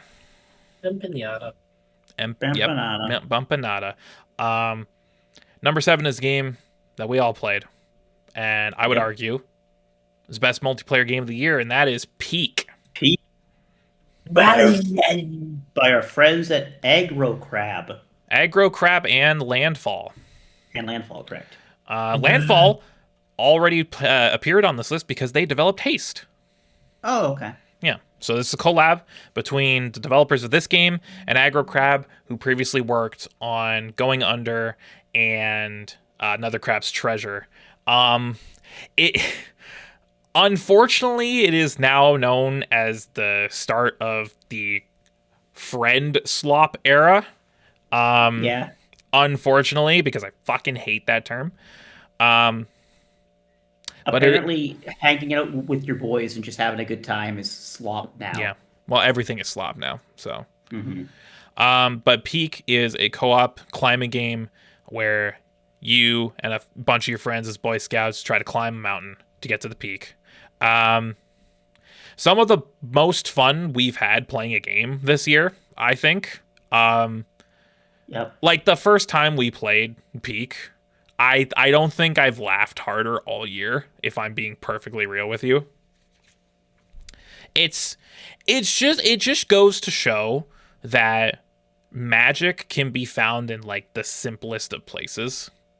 It's rudimentally a very simple game where you just climb a mountain with your friends in prox chat, but it's just, there's something about that that's just so whimsical. And Peak is definitely one of the best games of the year for that alone. It goes back to what Spencer was saying earlier about, going back to a simpler time. And Peak really reminded me of that. Just like, it doesn't matter what's going on in your life. Doesn't matter what troubles you got. Just hop on Discord with your boys. Climb a mountain. It's all good. Have sex. Exactly. Don't you love that we invite him? Yeah. Also, all quote-unquote friend slop games should have prox chat. Yes. I think most multiplayer games, period, should have prox chat. Prox chat is like the funniest thing known to man. It's the funniest thing known to man. I distinctly remember one of our expeditions where Josh he used the chain gun and he was riding the chain across a chasm, and I bonked him with the fucking frisbee, and as he was falling to his doom, all I could hear was, "Oh, you son of a bitch." Yep. Oh, you motherfucker, as he fucking fades into obscurity. It's just yeah, it's just magic. And yeah, I love time with the boys. Banana. Hell yeah. Number 6. One of our 2 racing games. Definitely the one that had a bit more quote unquote controversy. Number 6 is Mario Kart World. So, this game's interesting to talk about. Because, of course, new Nintendo console, new Switch era, new Mario Kart. It's going to be open world. It's going to have 24 players. Like, it's going to be peak. And everyone has such lofty expectations, and then it comes out and there's a lot of things wrong with it, and everyone's like, wait a second, did Nintendo miss? And in some cases they did. There's some very glaring design flaws with this game that do hold it back.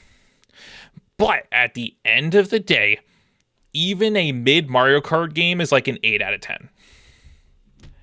10. And World is no exception. I would not call World mid. I think it's actually quite good. The racing is the best it's ever felt, combined with some stellar main track design and parkour mechanics that really open up these courses. And I think it has the single greatest addition to any Mario Kart game, and that's Knockout Tour. Knockout Tour single-handedly keeps this game alive. It's maybe the funnest I've ever had in a kart racer, period. It's so good that if they added a Knockout Tour style mode to Mr. Crossworlds down here, it would be over. It would be Jover. You would never see me again. But then there's the open world stuff and the intermissions and the stuff that's really weird and doesn't really work and kind of drags the experience down a little bit. That keeps it from like reaching, true greatness. But as it stands as a Mario Kart game, it is really good. And it has some really good stuff about it, despite its glaring flaws. So Has a banging soundtrack. One of the best of the year, top 3, easy. Banging soundtrack, and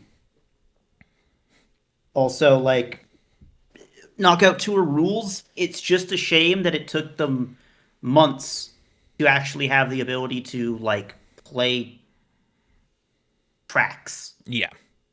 And not just one lap and then go to the next lap. Like, come on. Yeah. So because of that, it just barely misses the top 5. But still, banging game nonetheless. All right. Top 5 time. Kick it off number 5. Yeah. The best co-op game of the year, in my opinion, that is Split Fiction, to round off the top 5. We need to go back to this. We do need to go back to this. It's a Hazelight game. What more do you want me to say? Fuck the Oscars. Fuck the Oscars. Joseph Ferris is a god among men. Mm-hmm. I don't... What, you've played this game. You have played a game like this. You've played a Hazelight game, you know what to expect. I literally do not have to say anything. So I'm not going to. Here's the only thing that I will say about Split Fiction. Yeah. Which is, have some fucking whimsy. I know she probably gets better because we're not done yet, but fucking have some fucking whimsy. God, let people enjoy life. Let people enjoy themselves. Fuck. But yeah, whenever a Hazelight game comes out, it's hard to deny the sheer masterwork of design philosophy. Like, no one's making games like fucking Hazelight, bro. No one. And the fact that, yeah, Nothing. Yeah, you want to fucking say something, you little baby? Yeah, Old School RuneScape is the greatest game ever. Anyway, and the fact that we didn't even have to buy 2 copies. I bought mine, and I could just give this friend code to my friend, and he can play with me for free. That's true. What are we doing? Guess what? I bought the game anyways because I want to support Hazelight and Josef Fares and the team. But I don't want to support EA. Correct. So if anybody wants to play co-op and doesn't want to buy it with me, wants to play co-op with me and doesn't want to buy it, I can also use my friend code. But it also just has full crossplay as well. So yeah. So literally you can buy it on one platform, and anyone else you know that has a thing that can play video games can play it with you. Now keep in mind, not really an issue for us because we're both playing on PS5. But like, if you are playing cross-platform, it's good to know. Number I'll be right 4. back. Aw, he's leaving. Sorry, I will hold my comments to when I get back, but I'll be back. I'll be back in about maybe 10, 15. Mom's just calling. Okay. So, Josh, What's number 4, Shane? you are now co-host. How do you feel? Oh, I wasn't originally co-host? Okay. Well, you're like main co-host now. No, I get it. Fuck me. I'm fucking not cool enough to be co-host. Fuck me. I'm a piece of shit. Fucking.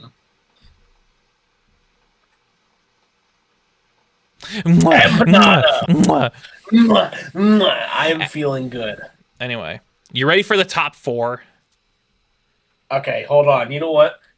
No, I want you to guess how these last 4 are placed. I want you to guess. I think I genuinely can guess. Okay. I think number 4 is going to be Donkey Kong Bonanza. I think number 3 is going to be either Hollow Knight. So it's going to be 3 and 2 is going to be either it's going to be Silk Song, and 33 is going to be between 3 and 2, and then Crossing Race Worlds is going to be number 1. I love you, but you're an open book. I can read you like a fucking book. Tell me, am I wrong? Am I wrong or am I not? What's number 4? It's crazy that you're completely wrong. Number 4 is Crossworlds. Really? So, just because I played the fuck out of this game and I have the autism does not a game of the year make. It's unfortunate, but it is what it is. Sonic is my favorite thing literally ever, and it never wins game of the year. Ever. Because there's always something better than it. Even I can admit that. Okay? I am humble. Okay, so then hold on. Let me say then. So where do you think? Okay, so with this I know exactly what you're gonna do. Then it's gonna be Sonic Racing Crossworlds, Donkey Kong Bonanza, Hollow Knight, Silk Song, and then Expedition 33. All right, so let's talk about Sonic Racing Crossworlds then. Okay, number 4. I nailed it on the head. Let's go. Number 4, my most played game of the year by far, between the 2 betas and the main launch, over 100 hours. This game consumed me on a level I was not expecting from the funny Blue Hedgehog spin-off racing game, especially given how the last one went, which, spoilers for Joshy, it was not good. But yeah, Crossworlds really fucking hooked its teeth into me. This is easily the best racing game Sega has made in the last, 10, 15 years, maybe? Just from, the racing itself, which controls like a dream. The Crossworlds mechanic, which adds a little bit of multiversal spice into my Sonic game. The fact that it adds such cool mechanics where every single race is different. The roster of characters is great. The guest characters are amazing. The customization on the carts is stellar. The gadget system, I think, is its big draw. Fucking baggers rise up. The soundtrack, I think, is top 3 of the year. I think it's this, Mario Kart World, and Expedition are 3 best soundtracks of the year. Just I think the thing that gets me about Crossworlds more than anything is just the sheer level of confidence that I can clearly see Sonic Team has in this property again. It took us a while to get here, but you can clearly see over the last few years that they've just been getting more and more comfortable bringing Sonic back into the spotlight. And since 2021, we've really been in the best spot we've ever been in terms of Sonic. And it just keeps getting better. So I cannot wait to see this current Sonic team, see what they're cooking next for the next mainline game. That thing's going to hit like crack. Despite all of this, I still do think these 3 games are better. But Crossworlds is undeniably a huge spotlight of 2025. It hits different, man. It hits different. Now let's see if Joshy was right. At number 3, Ooh, what's it gonna be? Ooh, what's It's gonna be Donkey Kong Bonanza. It's Donkey Kong Bonanza. Yeah, fuck Nintendo, man. I don't really know what to say about Bonanza that I haven't already said about most of Nintendo's 3D platforming lineage. Like, when you give them the reins to make the game they want, holy fuck. Bonanza is a triumph of a video game. It is without a doubt the reason to buy a Switch 2. Much like I feel Mario Odyssey was the reason to buy a Switch 1 back in the day. The second verse, same as the first. It's just bursting at the seams with unbridled creativity and passion and imagination. It's bringing Donkey Kong back as like a contender in the platforming scene again after how many goddamn years. It has the most insane fucking ending of the year. Like, the last 2 to 3 hours of this game are absolute cinema. And that is no hyperbole. I mean that. The ending of this game is fucking insane. The terraforming mechanics lead to a lot of unconventional level design where the topography of the world is the highlight. You have to kind of dig up and down and all around these levels to find all of its secrets and hidden stuff. Yeah, just it's fucking incredible from start to finish. The only thing I can say that I had an issue with is the game is just a tad too long. It overstays its welcome by just a bit. If they had shaved maybe like 5 hours off of this game, like I would say the last maybe 2 layers, I think it would be perfect. As it stands, it is the definition of a 10 out of 10 video game that overstays its welcome by just a fraction. Just a little smidge. But it's peak nonetheless. All right, Joshy, how much are you betting that you were right here? All right, what's your number 2? Wouldn't it be the most insane upset of all time if I put Claire Obscure at number 2? Runner-up is Silksong. Wow, what a surprise! So yeah, I'm just gonna put that there then because we all know that's coming. But let's talk about all right, everyone. He's on Silksong. Fraud Watch. Oh, shut the fuck up. Let's talk about Silksong. Hollow Knight Silksong. A game 7 years in the making. That literally everyone was waiting for with bated breath. Everyone thought that the dream was Jover. Until one fateful day in August 2025 when Team Cherry rose from the ashes and was like, hey, it's coming out in 2 weeks. And everyone collectively lost their minds. Everyone was just like, wait, what? I can't think,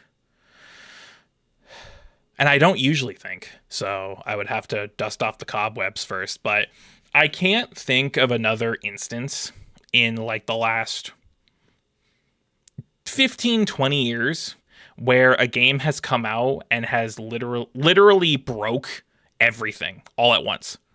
Silksong drops, breaks the eShop, breaks PSN, breaks the Xbox Store, breaks Steam. You have to be a fucking heavy hitter to take down Steam. Steam is the largest gaming storefront in the fucking world. And it crumbled under this little indie game from Australia made by 3 dudes in their basement. And who gifted you Silksong? Thank you, Josh. Thank you. I love you. Mwah, mwah, mwah. Oh, I love you. Mwah. Yeah, that's right. I would have bought it regardless because how could I not? I just wanted to meme on you that I was like, hey, I got it faster, bitch. Yeah. I remember exactly where I was.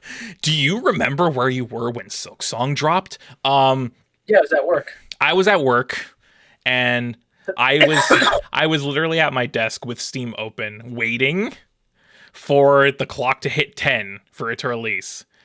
And then I literally spent the next 2 hours trying to buy the game, and it would not let me buy the game because it broke Steam. So yeah, that was an experience. For this little indie game from Australia to break every gaming storefront, to reach over 500,000 peak concurrent player count in the first hour of its release, to receive critical acclaim across the board, to sell 7 million copies in 3 months, when the original game only sold double that in 7 years. Like, Silksong is just special.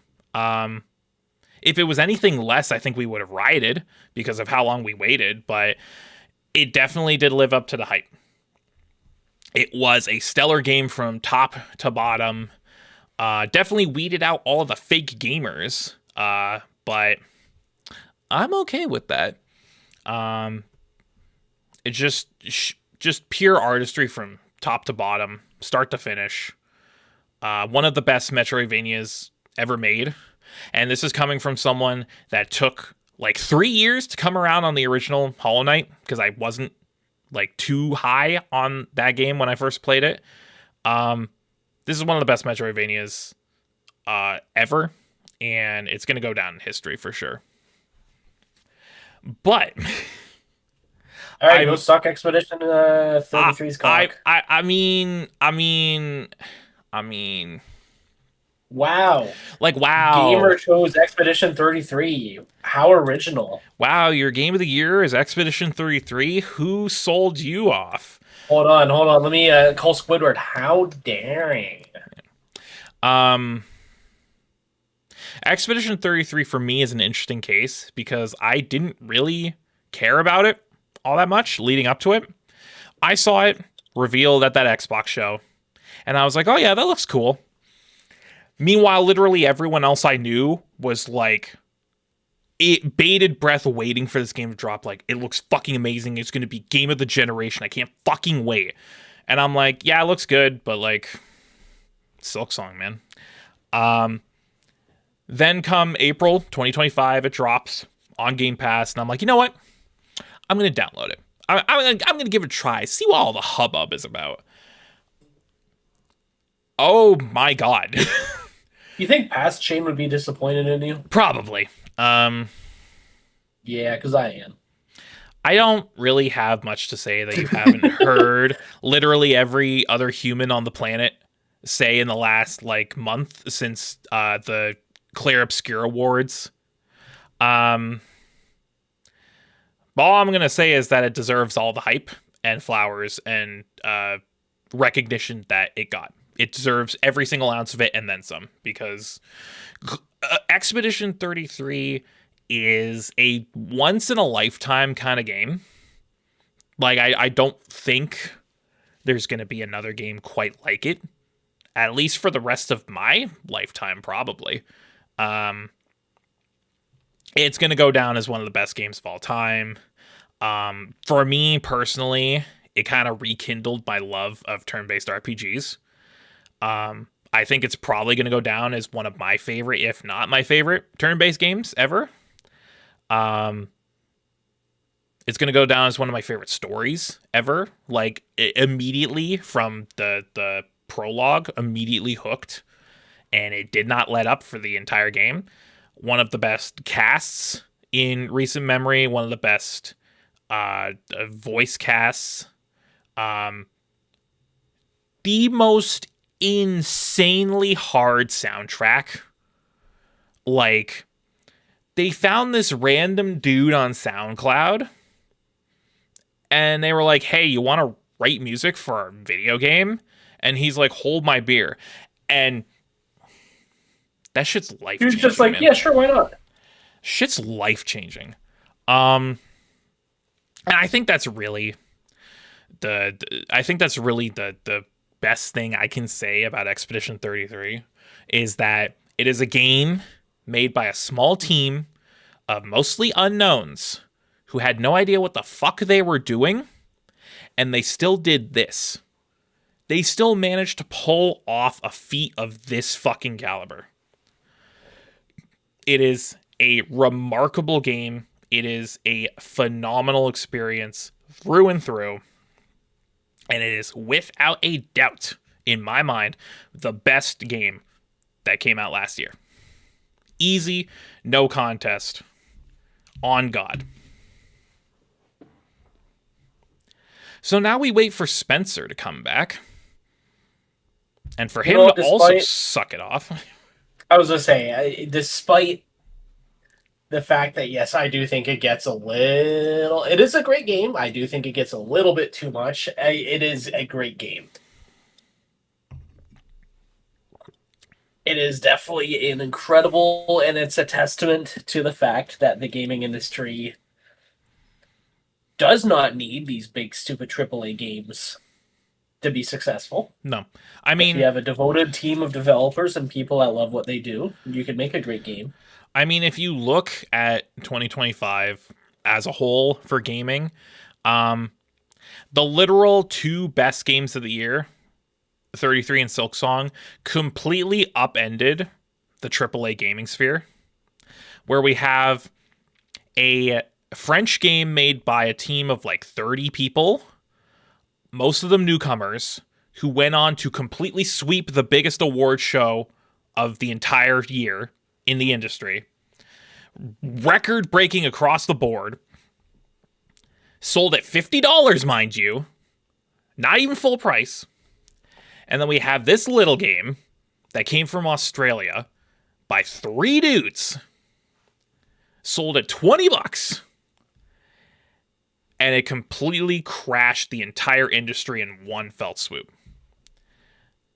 We have these 2 games just back to back, just completely shattered the AAA gaming sphere in a year where it very, very much needed to be shattered, because we have lost the will of God in so many ways. Don't also forget, though, the fact that Peak also proved that multiplayer games... Peak 10 million copies? Like... Prove that, guess what? Multiplayer games don't need to be this big old fucking... It's like a $5 game that 2 random indie teams dropped because they felt like it. Like, hey, guess what? We don't need these big fucking spectacle multiplayer games. We just want a game that's fucking fun to play with our friends. Like, I'm looking at this list, and I'm looking to see where all of the big, like, AAA games are. And there's a few, but I'm really hard-pressed to find very many of them. It's just 2025 will go down as the year of the indie, like, wholeheartedly. And I definitely hope that games like this and games like this become like the precedent. Because it's rough out here, man. It's fucking rough. So with that said, that wraps up the ranking of games I played in 2025. Good list, good variety. Probably not going to be this big at the end of this year, because this year's going to be a backlog year for me. I'm trying to save money and not buy new games that I won't play. So, Cough, cough. Shut the fuck up. So we'll see where we are this time next year when we're doing the 2026 list. But yeah, 2025, phenomenal year for the games that came out. Dog shit year for everything else. And I'm going to save this. Download the image. I'm going to download the image. Josh, I'm going to download the image. Yeah? Yeah. Hang on. I'm going to plop this. Goonming. There we go. I'm playing, you guessed it, pair build. Oh, fuck. He's playing pair build?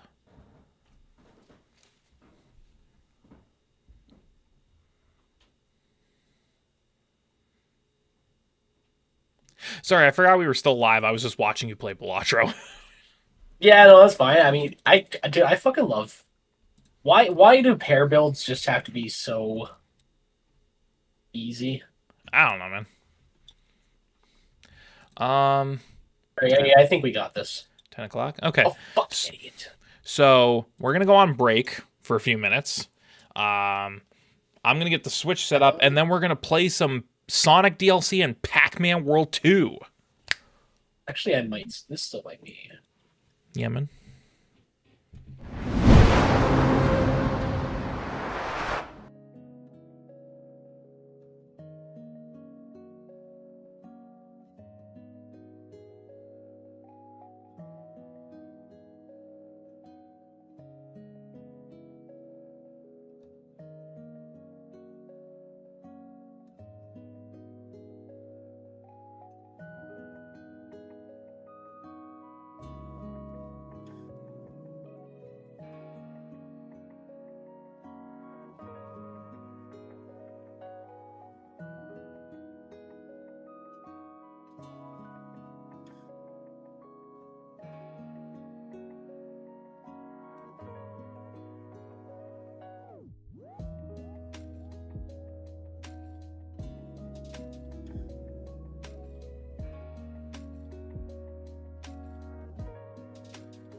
All right, Josh, are you ready for some fucking Pac-Man? Yeah. Hang on. See, I'm excited for season 3 of Dress Up Darling. Because that's where we get to the confession shit. Yeah. Most likely. Boom. There we go. How do I stream this to you?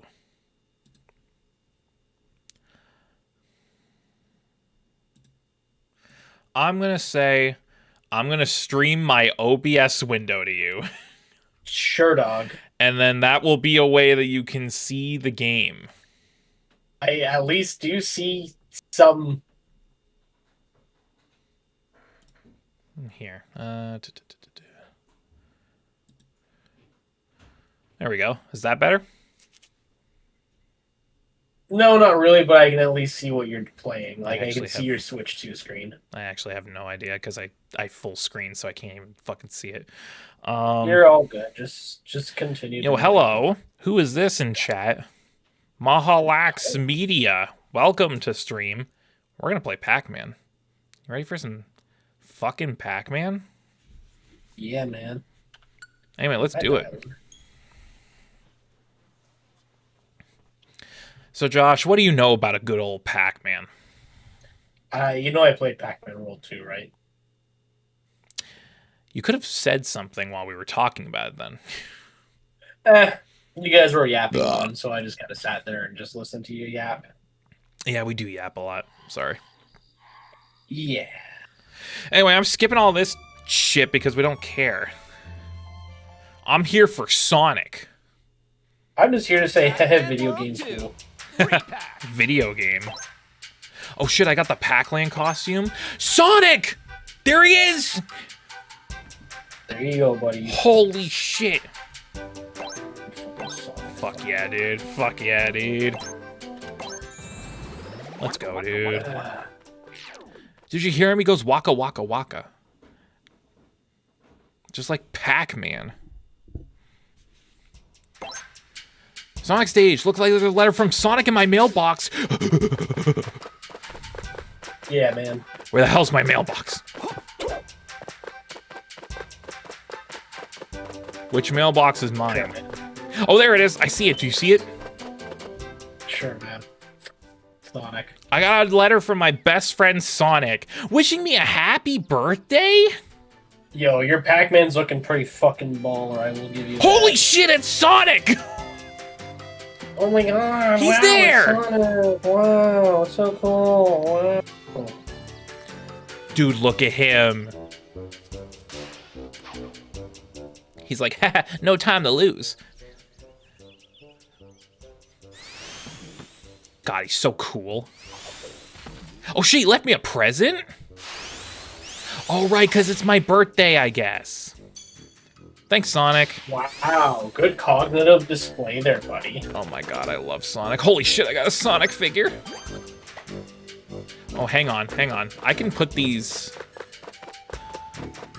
Where should I display my Sonic figure? Josh, where should I put it? I don't know, man. What do you want? Here, I'll put it right here so you can see it when you walk out the door. There you go. Oh, Sonic. Holy fuck, dude.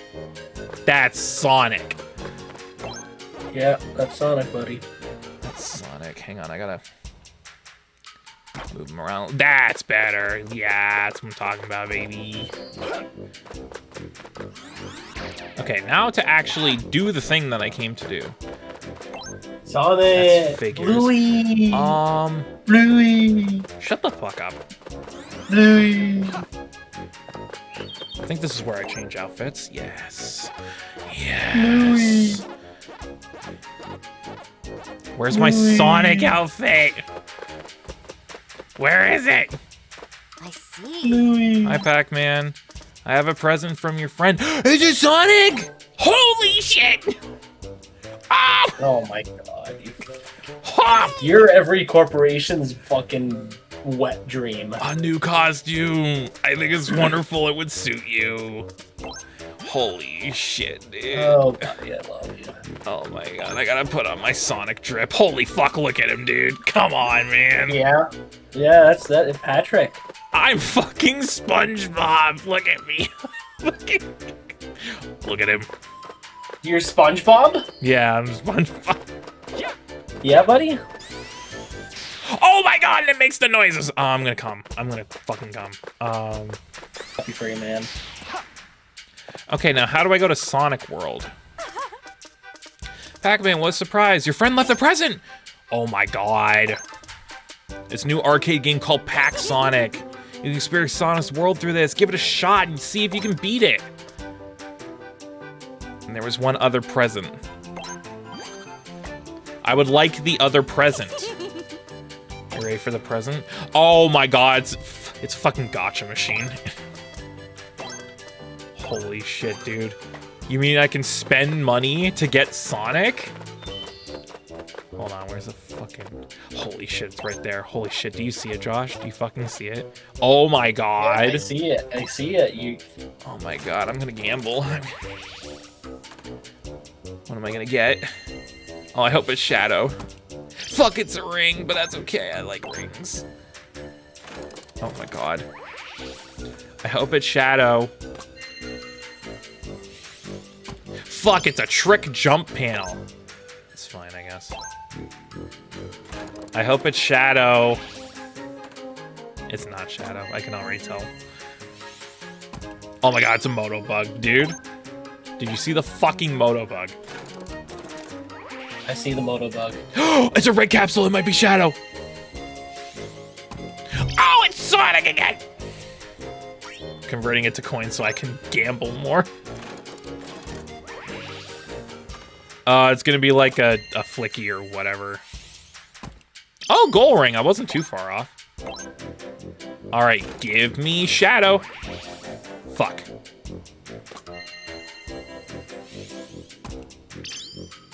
What the fuck? Okay. Sure, man. All right, man. Yeah, Pac-Sonic.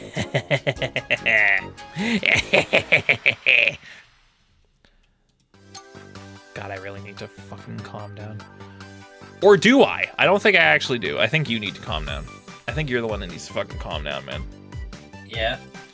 Okay, so here's what I'm gonna do. Just so you can see it better. I could see it perfectly fine, man. No. Trust me.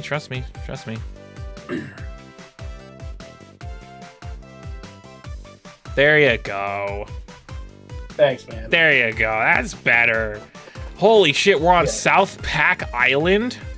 Let's go. Oh my god, Josh, we're in Green Hill Zone. Oh my god. Yeah. Holy fuck.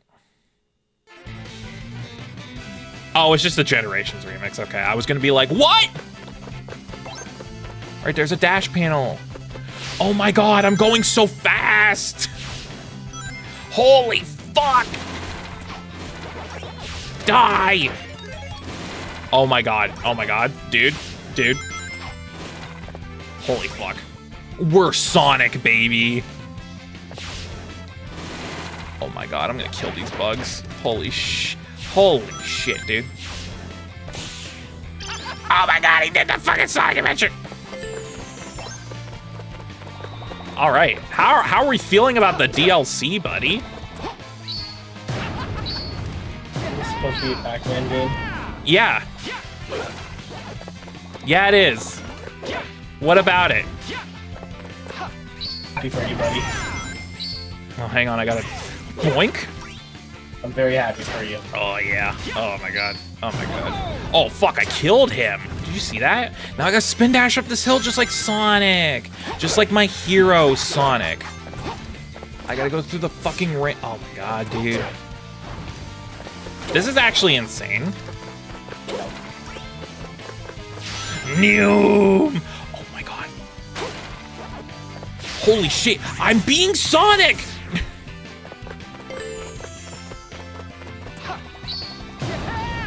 Okay, how do I get up there? I can definitely... Oh, hang on. I can definitely get up there. I need you to die.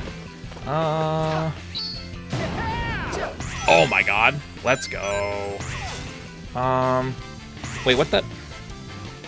Oh, there's nothing up here. Okay, that's fine. Shit. Okay.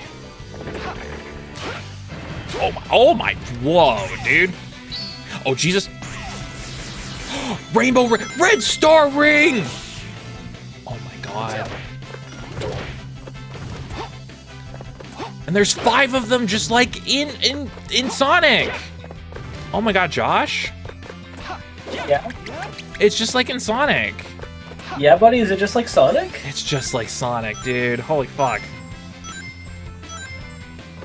That's so cool. See you later, man. bozo. Wait, hold on.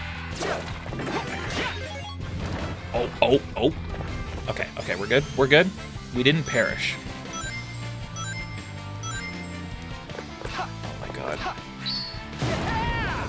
Holy shit, what's that? Are there branching paths and shit? I'm just being Sonic, dude. I don't know what you're going on about, but I'm just being Sonic.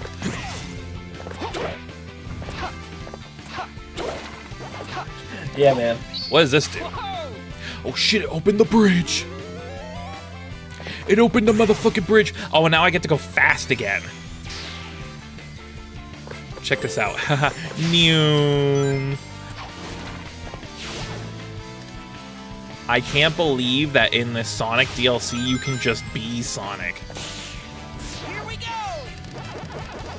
Yeah, man. Yeah, man. Sonic's iconic catchphrase. Here we go. Just Here we go. just like the good old days. Oh my god, this is actually so cracked. What?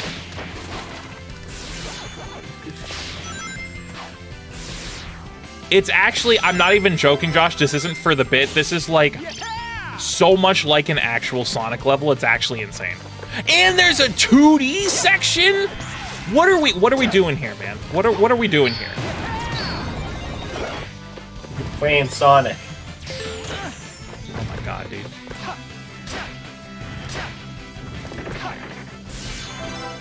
Jesus fucking Christ.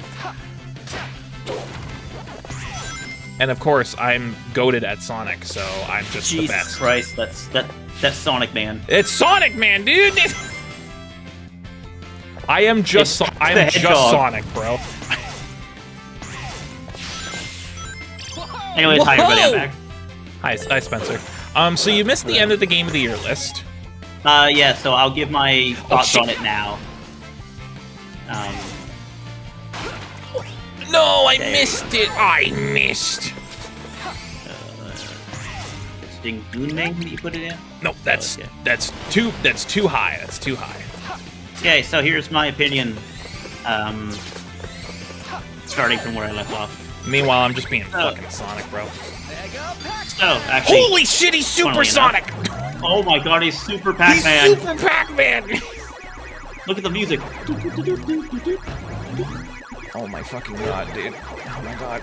Waka, waka, waka, waka. No. No, I'm not done with you motherfuckers yet. Waka waka waka waka. Oh, and I got a gachapon! I got a freaking gachapon, dude! Anyway, continue, Spencer.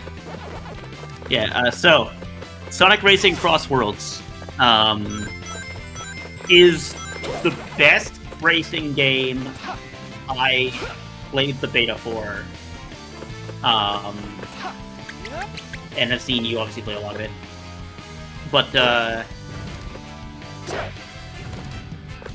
it has everything that a good kart racer should have. It has like some customability, it has a fun, varied cast of characters, but most importantly is the tracks. It has, I would argue, every track is a banger. Yes. Um, Some more than others, but yes, I agree. some more than others, but for the most part, they're all fantastic. No! I fell down. Whack, whack. I didn't expect this like much of a effort for Pac-Man.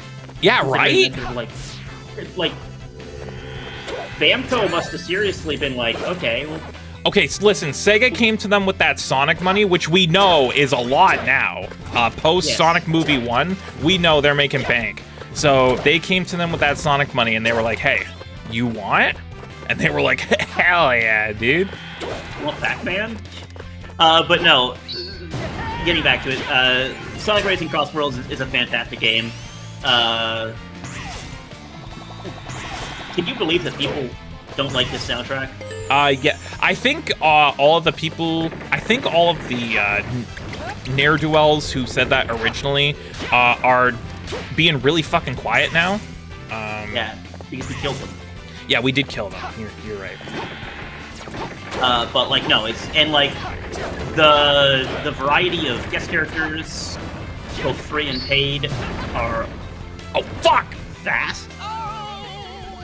I died. You have Itchy Balls. We do have Casca. Itchy Balls Kasuga in the game. We have the Jonkler. We have Minecraft. We do have Minecraft. I think we're about to get Fargo, the flying squirrel, and What did you just fucking say? Fargo. Good doubling down on the bit. Good Yeah. bit. Thank you. Oh my god, it's So, just like- like it's just like Generations Act 1, dude. Holy fuck. Dude. Oh, Act 2, I'm sorry, No. I'm a fake fan. All right.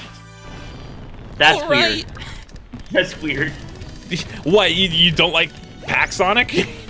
I don't like Roger Craig Smith's voice coming out of Pac-Man. Okay. I'm gonna call it here because Okay. I'm tired and I have to work another 10 to 7 tomorrow. Oh, that sucks. Not it. Okay, bye-bye, love you. Mwah, mwah, mwah. See you, buddy. So like, honestly, probably one of the best kart racers of the year so far. Yeah, easily the best, I think, in my personal opinion. And that's without the biases. Like, obviously, I'm hugely biased towards Sonic, but I genuinely do think Crossworlds is just the best kart racer. Just the best racing game, period. For the sheer enjoyment of just racing, you know? I did not play Donkey Kong Bonanza. Obviously, I don't own Switch 2. Oh my god, I'm fucking but- rail grinding, dude. Holy from- fuck! Whoa! But from all the gameplay that I saw, both of you playing it and Mr. Video Game Donkey, it looks like classic, like a new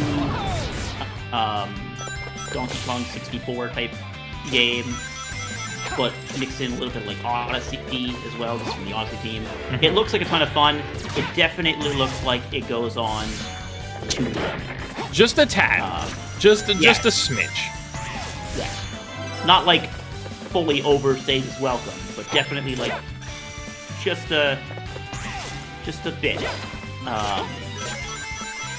But the whole destructibility aspect and all the like Oh my god! bonanzas or whatever they're called, the like different like animals you can turn into, you know, it looks really, really fun. So definitely understand that. Hollow Knight Silk Song, God, it took us so many years to get here, but we finally got here. And We they finally didn't got here. disappoint. Team Sherry did not disappoint. They never do.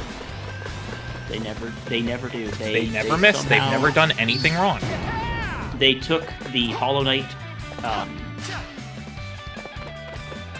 formula and they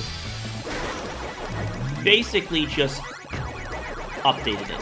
I can't Which is- believe he turns into fucking Supersonic, dude. That is kind of, he turns into Super Pac, dude. Not to be confused with the American political concept of the Super Pac. Yeah. Yeah, but like, Silk Song is fantastic. There's so much like passion and joy, and from an incredibly small team, they have nothing but my utmost respect. With that being said, any other year, it would probably end with me saying, and that's why they're my game of the year. But early on in 2025, a little game came out called Expedition 33. Yeah. And is so much more. You know that you've made it as a game when people complain about you winning too many awards. Yeah. And the same time that they're like the same people, some of the same people that will glaze you will say, "Oh, well, they won too much." You know, they should only be allowed to win one award. But it's like, at that point, then it doesn't become an award show because you're basically doing participation trophies. Yeah. Saying, you're not the best at this, but you're the second best according to what we believe in. Or maybe even possibly depending on the, like, number of games. You know, you might be the fucking third or fourth best. But you win because we can't give it to the best. Like, that's not how anything's done. With that being said, you also know you've made it when you have detractors vastly overplaying AI stories in order to make you look worse than you are. Because boy, did that whole Expedition 33 uses AI thing die really quickly once people actually found out the truth. Yeah. I mean, it is still a little shitty that they did use it, but at the same time, it's like they openly admitted to it. They removed it from the game. They never intended to actually use it in the launch version of the game. Yeah. Like, it just... At this point, we are just literally, like, changing the narrative. Yeah, because even then, based off of the interview, it was like, yeah, there was a bunch of tools to help us design a game that obviously we had never done. You know, we never designed a game before, so they were looking at all the tools in like UE4 and stuff like that, and then they decided, these don't have enough, like, they don't fit our creative vision, so they didn't use them. And I think, like, starting a game and getting mad at somebody for using assets that are, like, whew, in engine. Let's go. I think, like, that's just, like, that's... Come on. We're not harsh to, like... We're not that harsh to a shit ton more games that are arguably worse. Yeah. But, like, because... And developers and companies that are literally using this stuff to exploit as much as they can. Exactly. Like... I gotta get over there somehow to get that red ring. So... I don't know if you're able to hear the game audio, by the way. I don't think you can, because I'm streaming my OBS window. But that explains why I can hear myself as an echo. Really? Yeah. Oh, because I'm sharing my whole screen, that's why. Yeah. I wanted to make it bigger for Josh so he could see the game better. But yes, I can hear it. Oh, the remix happening right now is insane. Yeah, I also, like, this is a full fucking 3D Sonic in a racing game.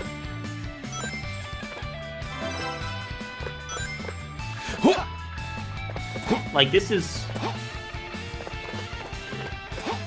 a 3D Sonic / Pac World game in a fucking racing game. Oh my god. Which is insane. I gotta but find yes, out how to get that fucking gotcha pun.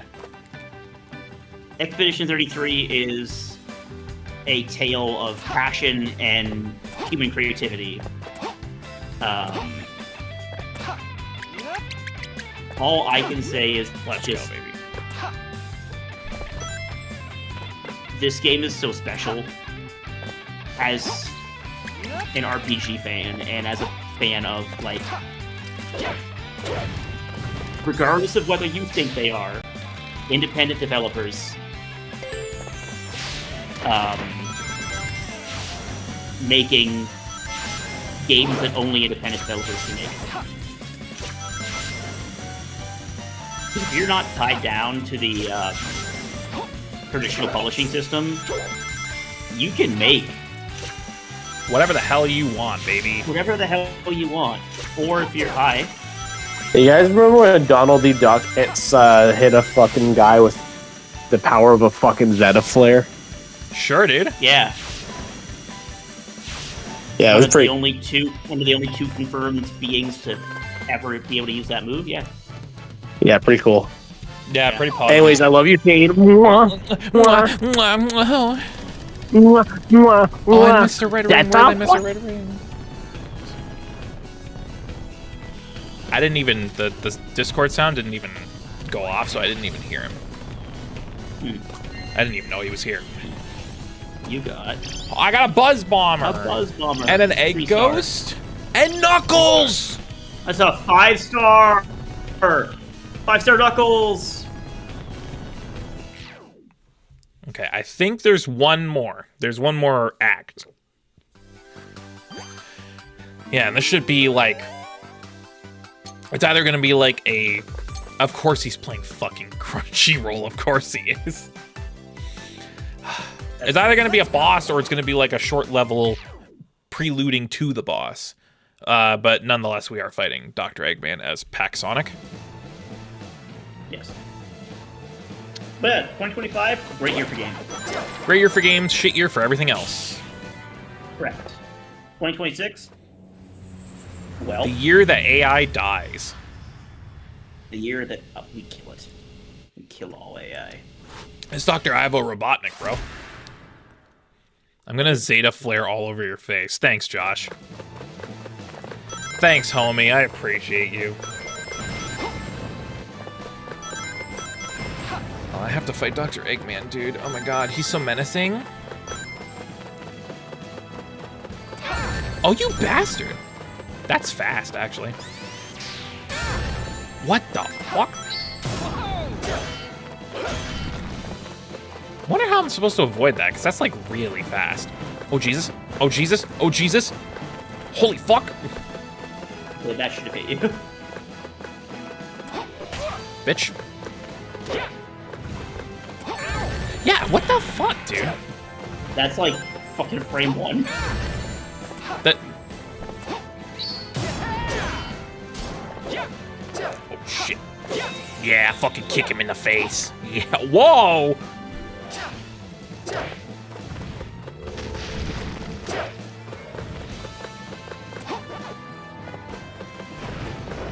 What? Oh, I didn't mean to do that. I pressed the wrong button. Wah, wah, wah. And by flare, I mean shoot me goo. Yep. That's cool, man. That's really cool.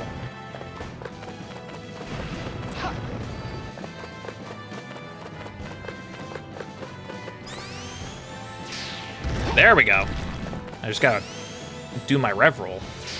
Or, oh, sorry, my spin dash.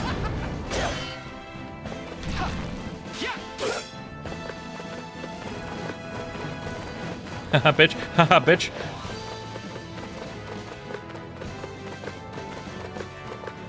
Here come the Buzz Bombers. Hi, my name's Sonic.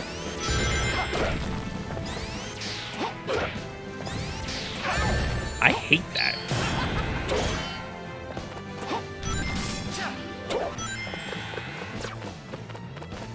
I need you to die, thank you. Oh my god! Oh my god, Eggman! Eggman!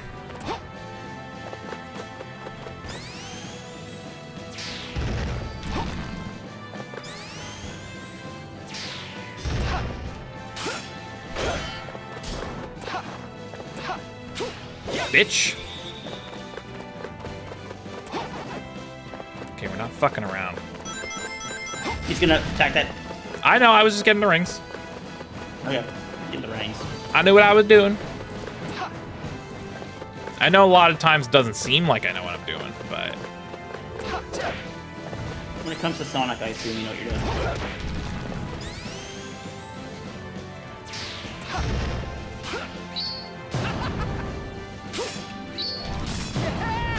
Bitch. I somehow messed up the timing immensely and still got a hit. He's aggressive. Yeah. I'm a little Pac-Man. Oh, okay. That was bad. That was a Dark Souls 2 auto-tracking Yeah. overhead.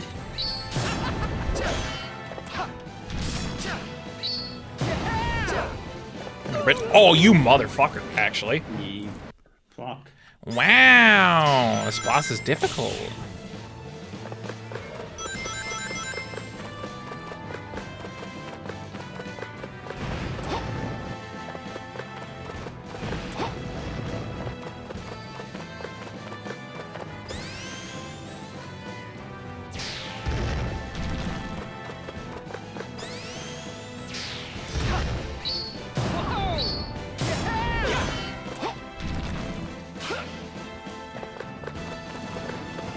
Ow!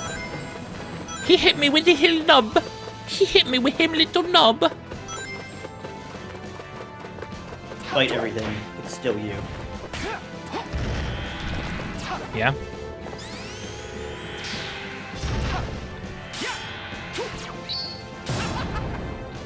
Ah, you motherfucker.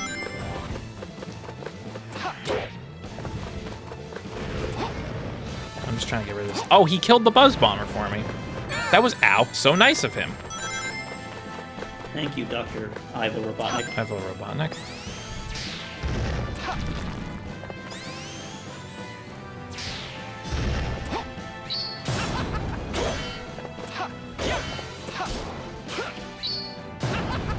Bitch. He's a piece of shit.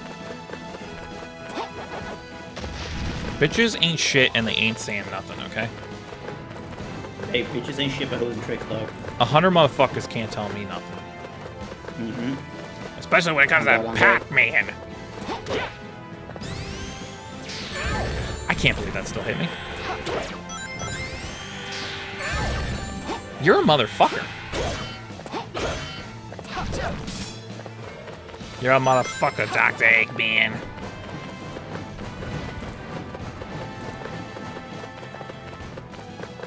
Okay, well, good thing I have those rings left.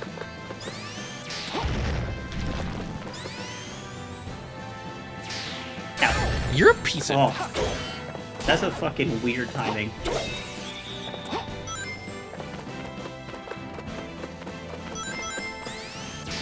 Well, there go my other rings. Oh, thank you! That's so nice of you.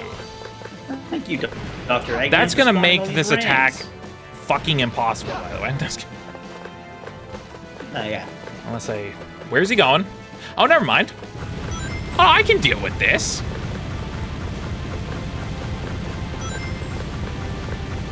I can Yes, deal with that. The classic keep moving and nobody gets harmed attack. Never mind. Never mind, he's still doing it. I tried to, like, counter it with, like, my kick. Nope.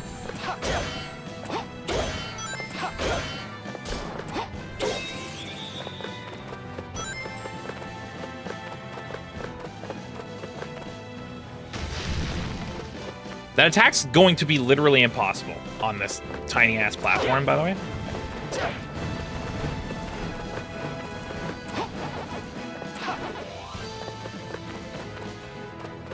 Oh my god, oh my god, oh my god, oh my god, oh my god, oh my god.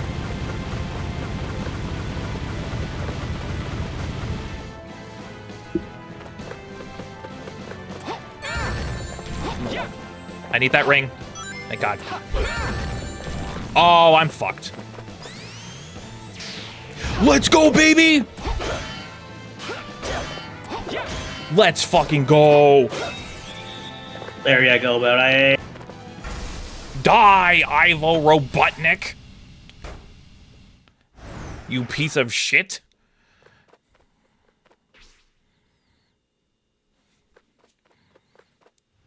Now where's Sonic? Oh, never mind. Oh god, there's a second one? Oh my god! We're doing a classic 3D Sonic boss fight. Shit, what is this, a Sonic 06 Mach Speed section? What the fuck's going on here? Yeah, totally. Yeah, you know what I'm talking about. Oh, I see. Hang on. Bitch.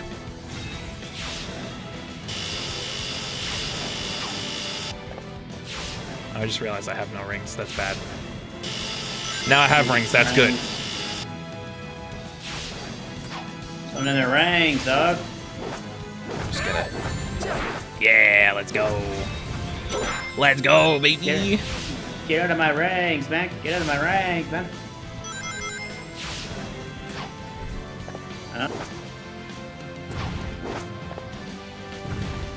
This is just the mock speed section from Crisis City. I'm not even joking. I'm not even fucking joking right now. I need to get that saw away from me. Ow. That was unfortunate. That's fine. Get a little more ranks.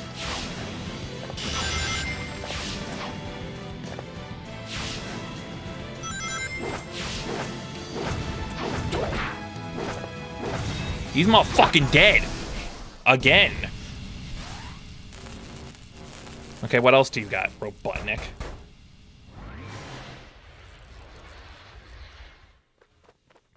Where is Sonic?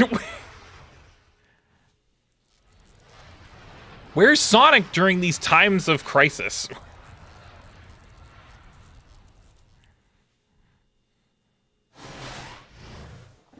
Okay, what do we got?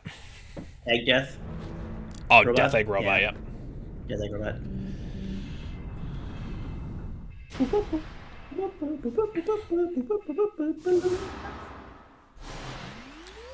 Death Egg Robotnik.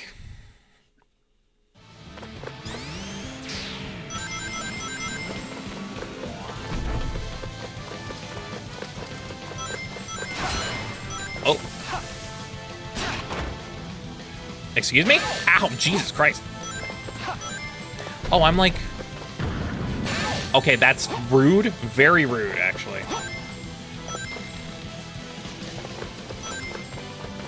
Ow. What the fuck?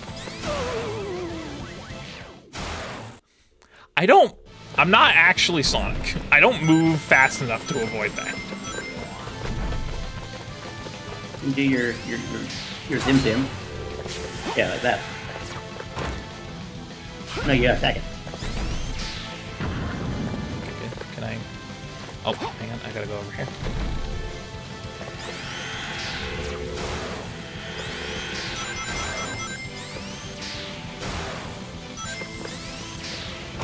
What the fuck?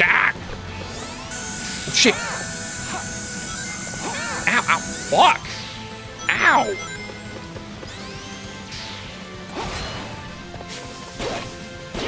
Oh, I see. I just kick it. Okay.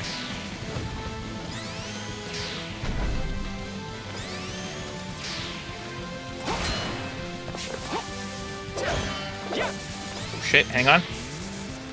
Hang on. Bonk! That's that classic Pac-Man. Bonk. Oh shit, oh shit. Fuck. I'm fine, don't worry about me. Here you go. I'm all good.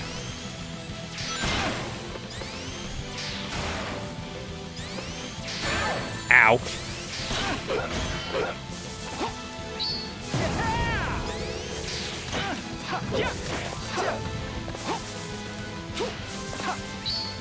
Bitch! There's your second butt bounce. Dumb bitch. I'm going this way. Go. Hey, motherfucker. It's me, Pac-Man. And unlike Sonic, I don't chuckle. Yeah. I'd rather flex my pack pellets? Oh, Pac-Man. My power pellets?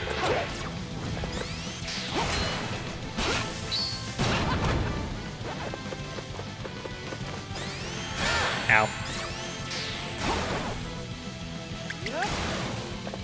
Oh, hell yeah. That actually worked out great for me. What's up, bitch?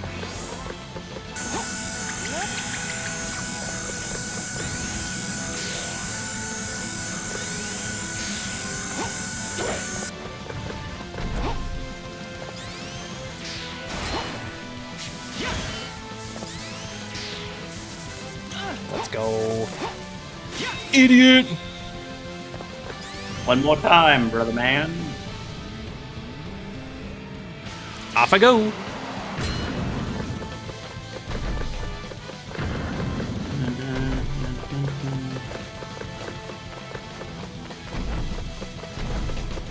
What's he doing Shit, over there? that's a crane. There's a crane.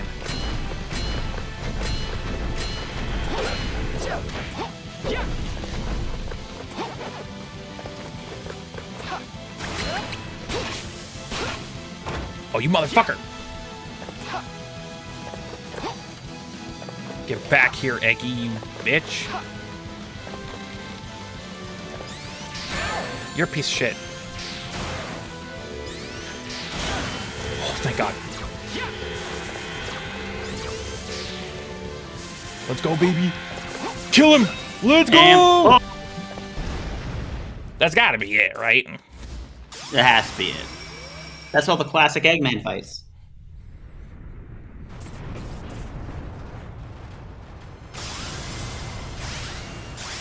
Oh shit, he decapitated Pac-Man. Oh shit, it's my boy! It's Roger Craig Smith.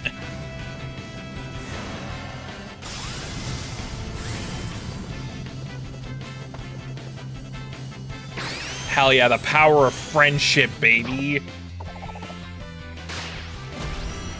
Oh my god, this is healing my fucking soul right now. Wait, Yeah, they fisted him to death, dude. they just fucking like Kamen Ridered. Yeah. Wasn't quite a rider kick, but it was like the end of the It was like the end of the newest My Hero movie, where Deku Yeah. kills that guy. Yeah. Where he, like, sends him through a statue and then, like, cuts an island in half. Kills him. He Yeah. goes right through him. No, he's just dead. He Rider killed kick. an Italian. He killed an Italian. Which I mean,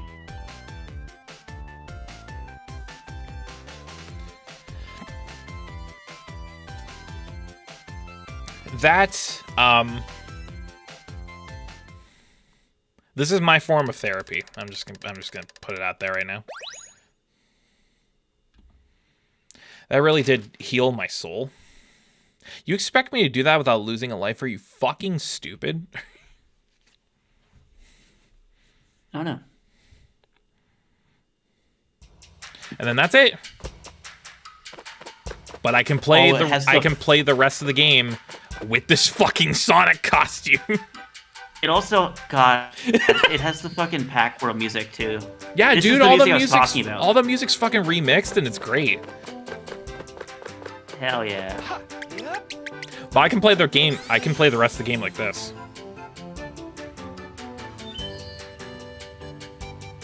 Like this. Yep. Anyway, They really went hard on this fucking crossover. no, they did. That was for a $15 DLC. It did not have to go that hard. Wow. I'm very impressed, actually. That was a ton of fun. It's crazy how they literally just made, like, a couple 3D Sonic levels and put it in Pac-Man. For no reason. Yeah. And said, here you go, Pac-Man. But And then Blamco was like, yeah, man. with that said, Sure. we're not going to wrap up quite yet. Because we still got one more thing to do. We got to check out the Pac-Man DLC in Crossworlds. So we're going to go to break. I'm going to be back in a few, and we're going to go do that, and we're going to do some Sonic racing. Spenny, are you ready to cross the worlds, yo? I am. As Hell always. yeah, brother. Always As ready. always. All right, we'll be back.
who up playing they Sonic Racing?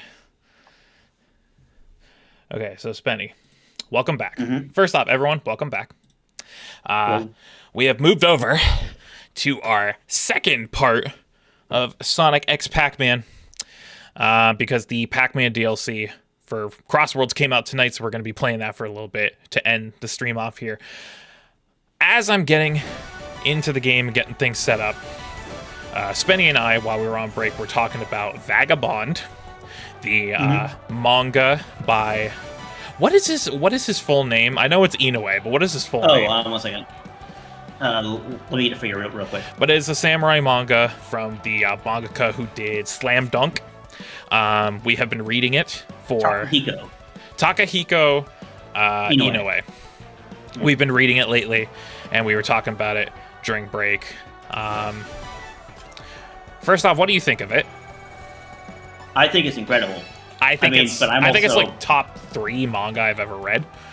I'm also like a history major, so of course, as much as it is not 100% historically accurate, it is still like surprisingly accurate in its historical context. So, like, for those of you who don't know, that Vagabond is loosely based off of a fictionalized account of the life of the Japanese swordsman Musashi Miyamoto, or Miyamoto Musashi, as you might know. Which the manga itself is based off of a novel called Musashi.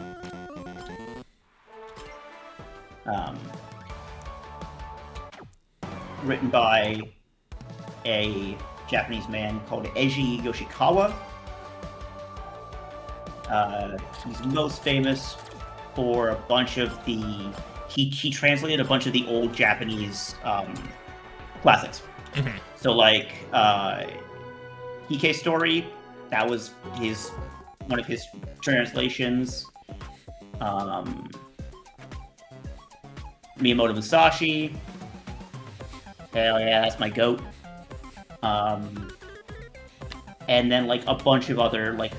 But, like, he's very classical, so... Miyamoto Musashi himself is a very fascinating, almost fictionalized, like mythological hero of Japan. Which sounds weird, because he is a real person. Yeah. Miyamoto Musashi existed. We have records of this. We have paintings. We have like historical backing. These people existed. So no Persona. Hell yeah. Okay, that's a Pac-Man car. Okay, so before we continue our Vagabond discussion, how we're going to do this is because now that this DLC is out, we actually have enough DLC courses to complete the first DLC Grand Prix. So I think we're going to start there so that we can guarantee we race on the Pac-Man track. Not like it's not going to be dominating the queues online anyway, but just so that we for sure can play it on stream. We're going to do that, and then we're going to hop online for a little bit. So I'm going to try and find this fucking supersonic speed, of course. Oh, my rival is Rouge with her fat ass. Okay, man. Okay, here we go. Crossover Grand Prix 1, which is Minecraft, Bikini Bottom, and course name 1502. They really need to patch in the actual names of these things. I also saw, it's called, I don't think it's the game itself. I think I have mods active that are altering some of the code. I think some of my mods are conflicting with the titles. I don't know why. Well, I sure do love course name 1502. I do love course name 1502. Anyway, let's continue. So, it's very good. It is indeed a It is indeed a fictionalized version of a very classic Japanese person, which is like, if you know and have even the slightest inkling about Japanese history, especially in the like 17th to like 19th century, you know of Miyamoto Musashi. What's interesting about Vagabond is that it has never been adapted. Never. It has also technically never been finished. It's never been adapted, and it has not ended. It's been on hiatus for, at this point now that it's 2026, 11 years. Yeah. Since 2015. But like, it's very, very important, and it's very, very good. There's a lot more to it. It is definitely a historical epic. Yeah. What's interesting, though, is that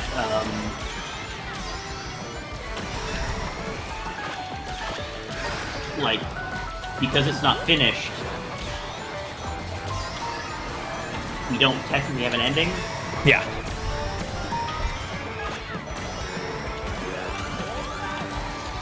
So you need to kind of take the whole, like, either read the original novel or know your history. Or, yeah, touch up on your history.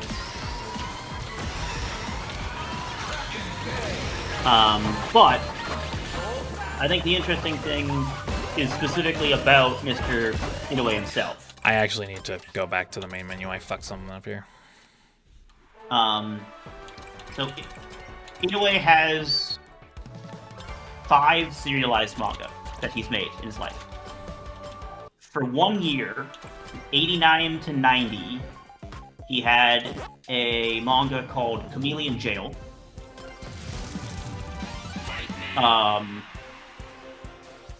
And it's basically City Hunter. But illegally distinct City Hunter. Yeah, well, like, so like the main character is actually called Chameleon Jail. And it focuses on something called risk hunters, who are professionals who handle like jobs that are considered too tough for normal law enforcement. Yeah. And like, so Chameleon Jail has the ability to like manipulate his internal body energy in order to like change his appearance. Yeah. Like Chameleon. That ran for 2 volumes. Okay. He then made what many consider to be his first actual manga, Slam Dunk.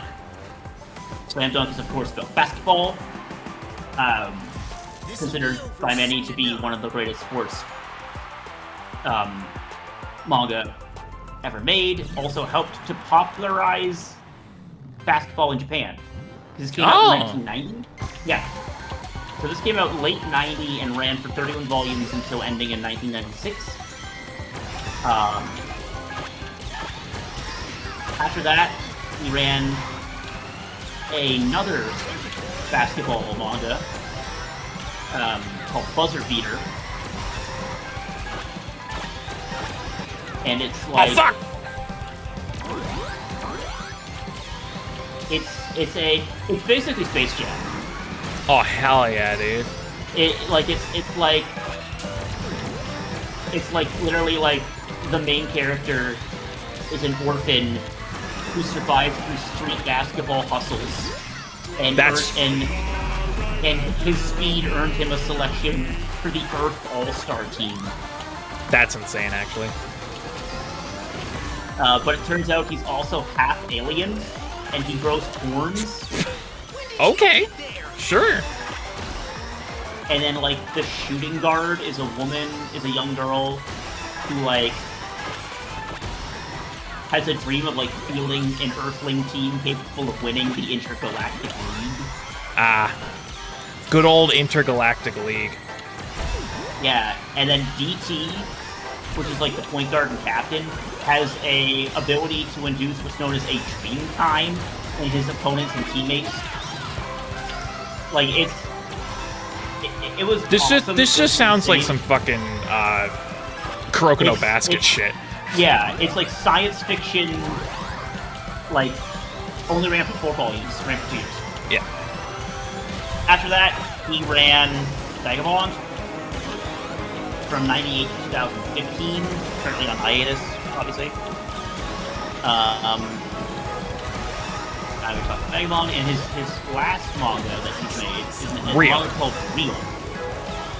And Real is about wheelchair basketball. And it's also much more of a drama than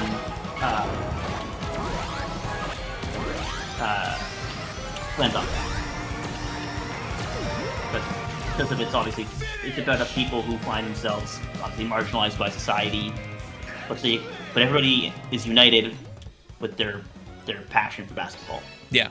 Very, very good. Like, very good. So, another thing to know about Inoue is all of his art is incredible. Yes. Regardless of which manga you read, he is a impeccable artist. Another interesting thing about Inoue is he also dabbled in a little bit of video games. What did he work on?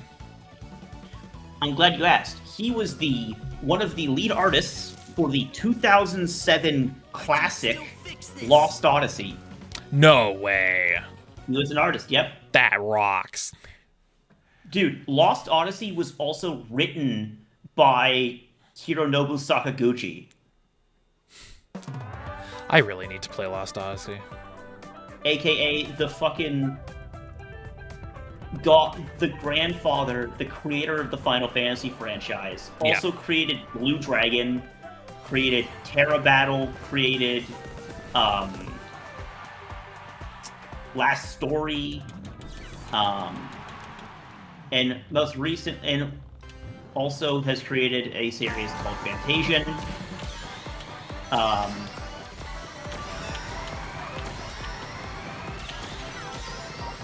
It's really interesting. That game's fascinating. Fantasian's fascinating. I have yet to play it, but I really do want to. Because, like, it began development after Sakaguchi replayed Final Fantasy VI and was like, fuck, I want to do this again. So what did he do? He hooked up with Nobuo Uematsu again. And then went, yeah, this is probably going to be our last game. We're really old and our health is not great.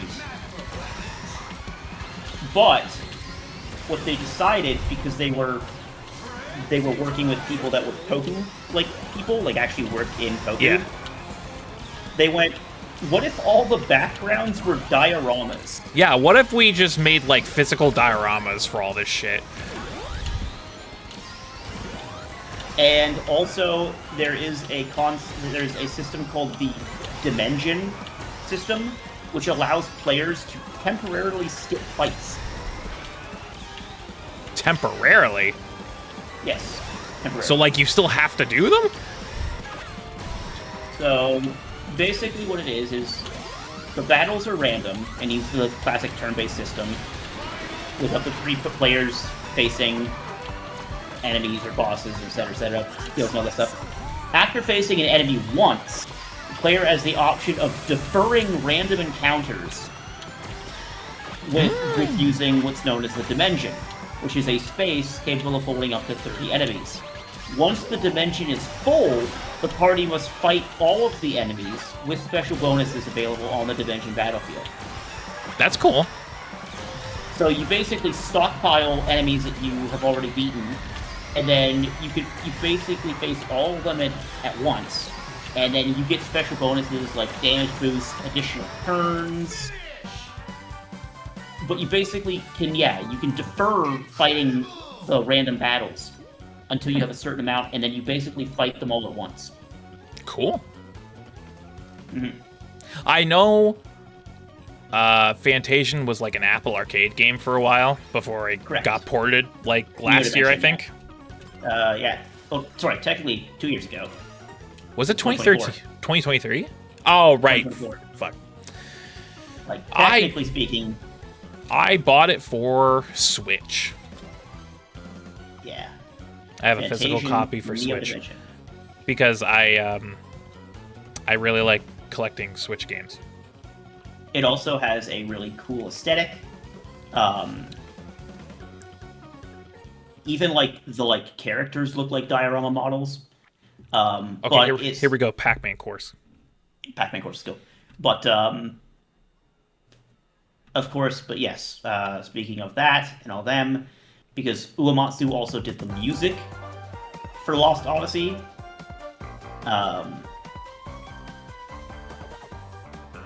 Lost Odyssey is a fucking incredible game.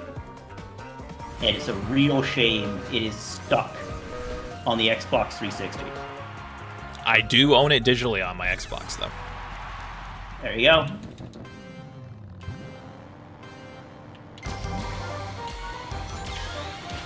Okay, here we go. Pac Village. Oh my god, it's a maze! Oh my god, what's happening?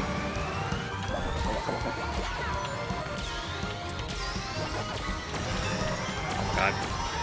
Oh, now we're actually into the Pac Village?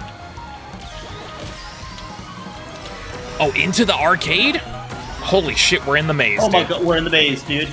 This is rad.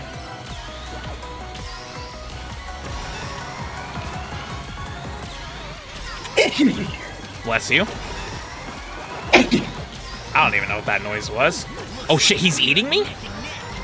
This is still lap 1, by the way. Yeah, I know. Second track is... Oh, Kronos Island. Kronos Island, yeah. Sonic Frontiers. Sonic Frontiers. Best track in the game, by the way. Yeah. Just like design-wise, music-wise, it's just fucking banger, dude.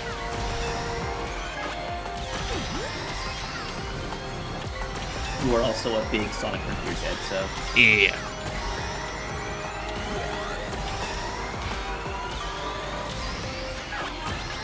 Ah! I can't believe that happened. I can't believe that... Oh my god, oh my god! Oh my god! Pac-Man. What's happening, Pac-Man? Guy who's not good at racing games but blames the actual character. Mario. Hey, check this What do shit you- out. Oh shit, that's Drill. Yeah, it's drill.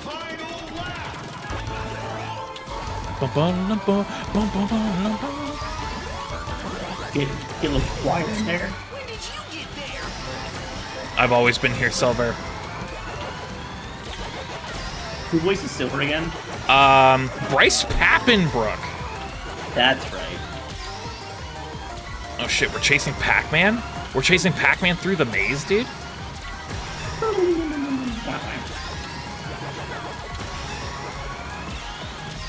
Shit. Oh my god, oh my god, oh my god. It is crazy how like I decked him right in the fucking teeth, dude. iconic Pac-Man is. Yeah, and how much of a resurgence he's made over the last few years? That Yeah, track dude. fucked! Yo, dude. Remember the fucking dark and edgy Pac-Man? Yeah. Well, no, it wasn't dark and edgy. It was for toddlers. It was Pac-Man and the Ghostly Adventures. Oh no, I was talking about the like dark and edgy Pac-Man. Oh, Shadow Labyrinth. Yeah, of course. Was that what it was called? Shadow Labyrinth, yeah. Shadow Labyrinth. It was like a dark and edgy Metroidvania, but it was also Pac-Man. Wasn't it any good? Yeah, it was pretty good. Yeah. Like, it was decent, yeah. Oh yeah. High 60s, mid to low 70s. It gave me Some very people- Ender Magnolia vibes. I say some people liked it, some people didn't. So that Pac-Man course fucking rocked, dude.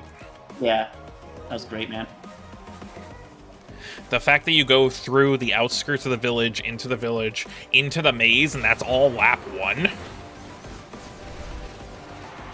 There's no real deviation for lap 3 other than you're just chasing Pac-Man through the maze, but still, very good track. The DLC tracks so far this game have been very good. It makes me interesting to see what they're gonna do with Wily's Castle for the Mega Man. Yeah, Mega Man's coming? Mega Man is coming. Mega Man's the next one. I don't know when though, but he is gonna be the next one. It's always great seeing Capcom and Sega get together. I saw that, Silver, you son of a bitch. I have a giant fucking Kiryu head. Because like Ah, fuck. they don't really commingle that often, Not often, no. but whenever they do, you know it's gonna be a banger. You know, for when they up play in the Sonic Racing. It's like how like people often forget that like the Capcom the Capcom like Zelda games are fucking bangers. Yeah. Both Oracle games, Minish Cap, like people often forget that Capcom worked with Nintendo. People, hell, some people, depending on how old they are, might not realize that Resident Evil 4 was a GameCube exclusive. For a long Yeah. time. Crazy, right? Same with It's crazy Go. to think about that nowadays when it's on literally everything. Yeah, but no, that was part of the Capcom 5, which some ended up getting, you know, canceled. Yeah, it's fine. Don't worry about it. Oh, God.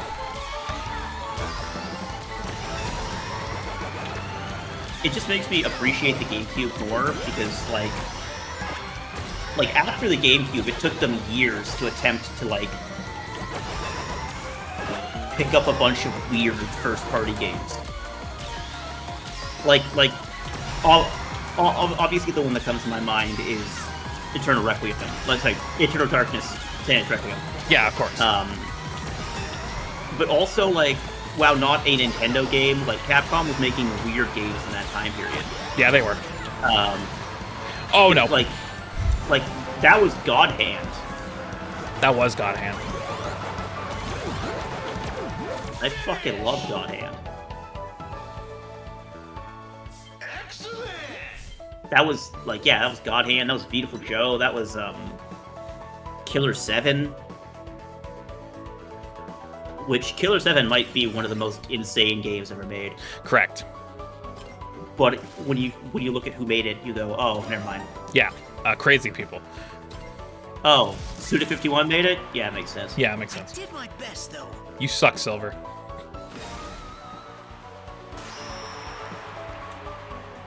Oh, jeez, All Might. I mean, Sonic. Okay, here we come.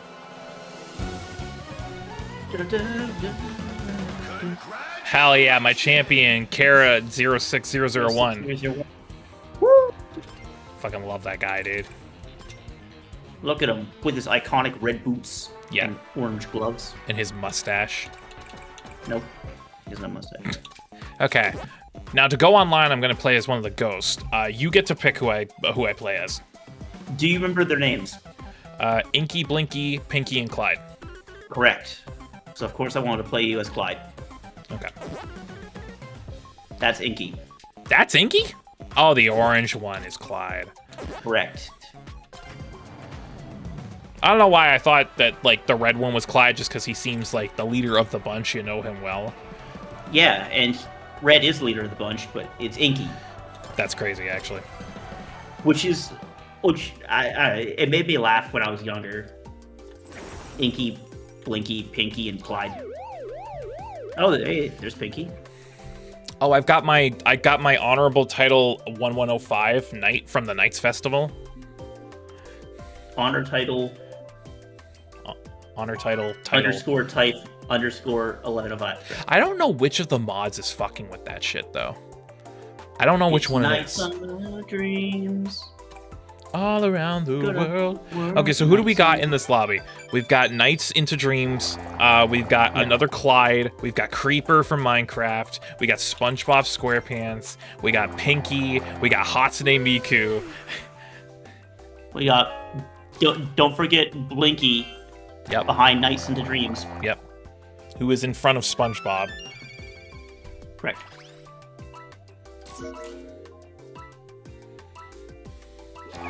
And then we got Shadow the Hedgehog.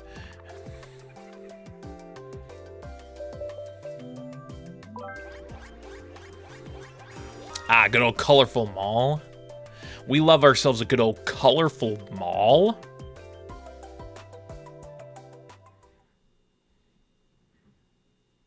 Would you say that your mall is colorful? Kinda, not really though. That's Kinda. good. Oh shit, Silver in the front.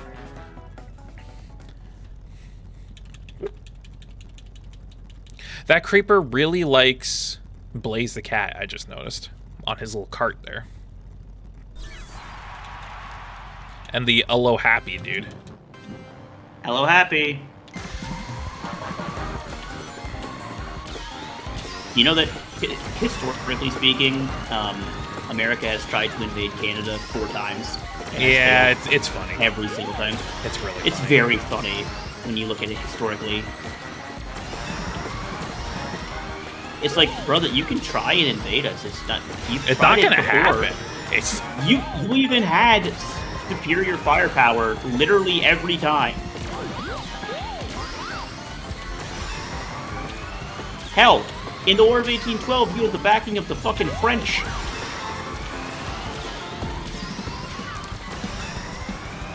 You still kicked your ass. oh hell yeah, it's SpongeBob time. Yo, that's the Krabby Patty secret formula. Yeah, man. Formula. Oh, it makes Give me sense the that formula. SpongeBob is in first, actually. Well, now it's no, it's still SpongeBob, I think. No, it's still Yeah, it's SpongeBob. Yeah. The boat.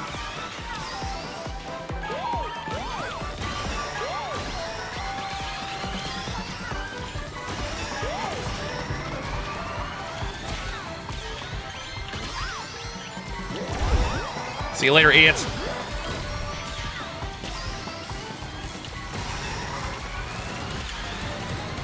Oh, by the way, Shane, Yeah. I'm just letting you know when you get to it. Intermission, the Yeah, remake, DLC yeah. expansion or remake. Yeah. It's like 4 to 6 hours. Yeah, depending on how it's you- not long, I know that. No, it's very much it's very much an intermission that gets you introduced a bit to UV and sets up a bit of Rebirth. Yeah. Because like, how much do you know about the story of remake? I know that remake? Yes. I don't know much about remake other than it's like a weird like AU kind of thing. Also first place on the first race back. Let's fucking go. Nice. Other than it's like Yeah, a weird so- AU kind of thing, like it's not directly retelling FF7. It's like in a different reality or timeline kind of thing. So here's what I'll say without giving too much away. Nice. It is predominantly a remake. Until the end. Correct. You will get for 99, no, more like 90-ish percent. 90-ish percent of the game is a straight remake. Of the With- first section of Oh. FF7. Correct. Of the OG section of FF7. It's up until they leave Midgar, right? Well, technically, it's no. Well, kind of. Once again, since you don't know a lot about the like, There's so many Pac-Man Really? in this fucking lobby, dude. it's like since you don't know, oh god, it's all they're outnumbered. Pac-Man, 4 ghosts, 4 ghosts. a Nights into Dreams. A holographic A child? But yeah, that's what I'll say. You will still get a majority of the first disc of Final Fantasy VII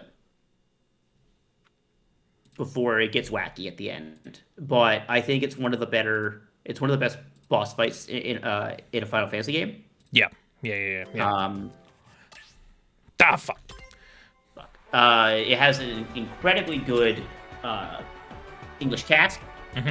Yep.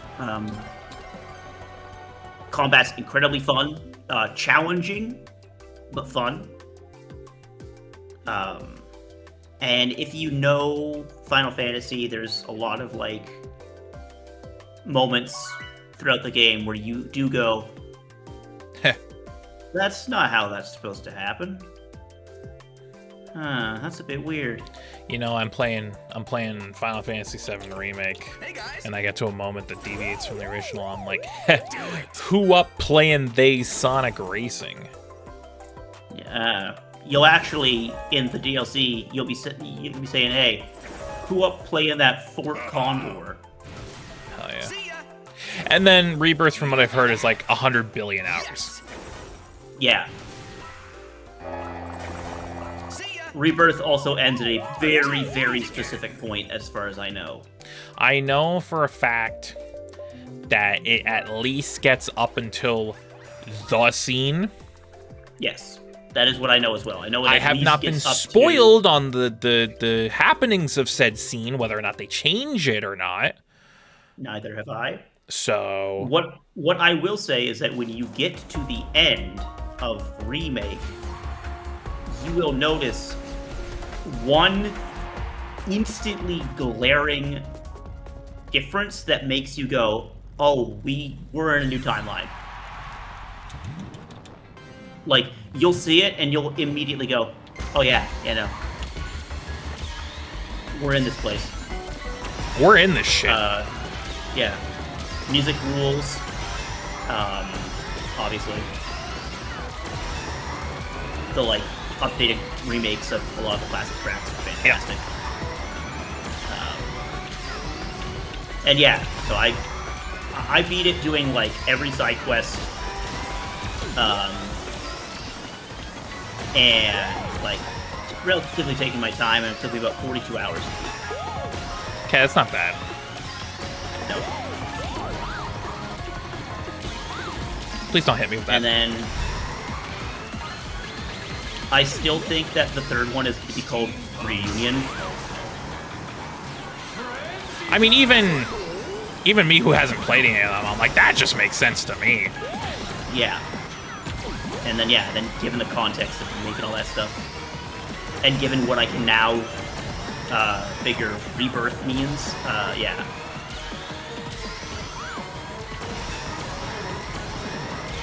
Sephiroth. Yeah, you just start. It starts with like a 3-hour makeout session between Zack and Cloud. Sephiroth. Zack Cloud.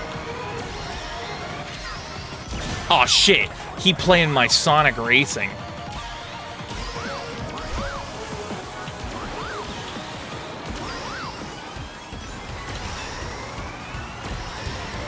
Where the hell's the Sonic? There he is. Get out of my way, Sonic. You fucking fuck. I'm coming for that cuck. Uh-oh, uh-oh, uh-oh. Okay, thank God. I'm good.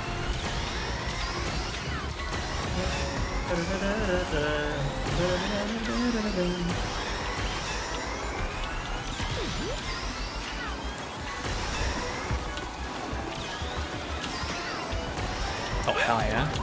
I'm gonna do a little bit of this action.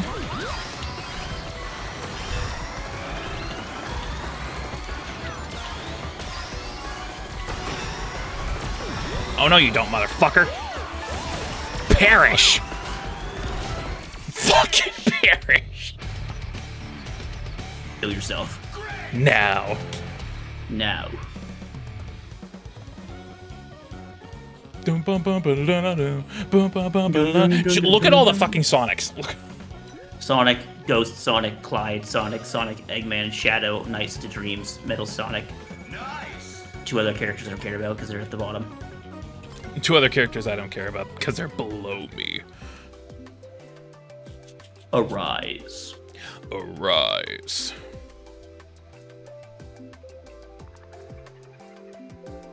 Alex Lee. Mm-hmm. He's a good voice actor. Great voice actor. We're going down to Memphis. Yeah. The devil went down to Georgia. He was looking for a soul to steal. He was in a bind, he was way behind, and he was willing to make a deal. Oh no, Pac-Man died. Oh, what am I doing? Of course, silly me. I gotta put Pac-Man on the Miku board. Silly me. How could I forget?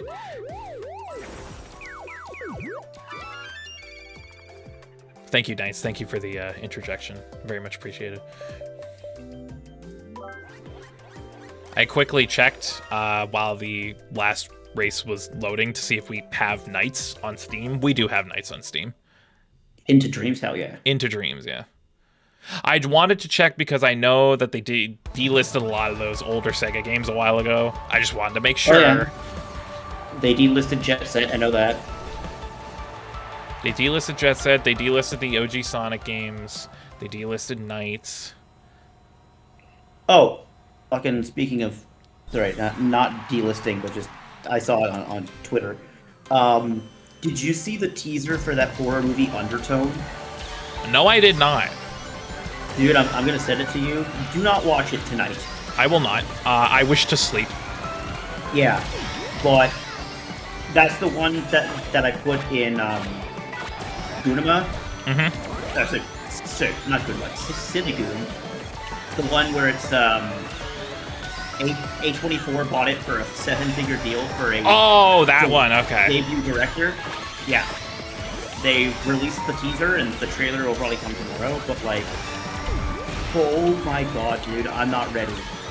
It feels like another fucking like Cinema Rink style horror. Oh god. Oh, Galactic Parade? Hell yeah.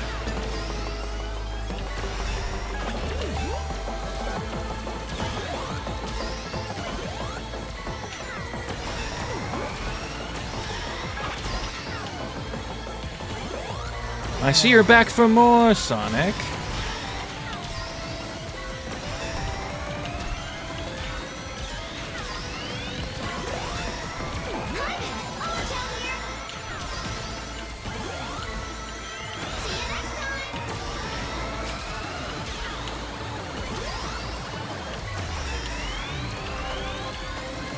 Who are playing these Sonic Racing?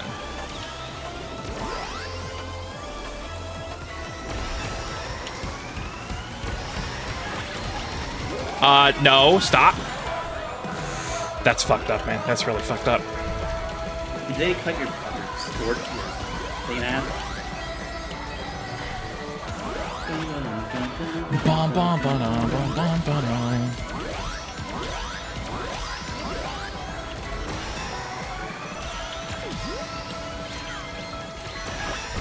Yeah, bitch. Yeah, that's what I fucking thought, bitch. Let's fucking go.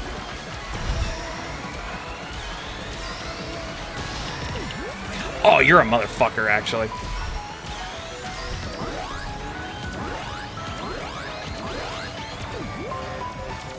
I went from like first to fourth in like 2 seconds. You sons of bitches. You motherfuckers. That's a racing game, right? They up playing they Sonic Racing.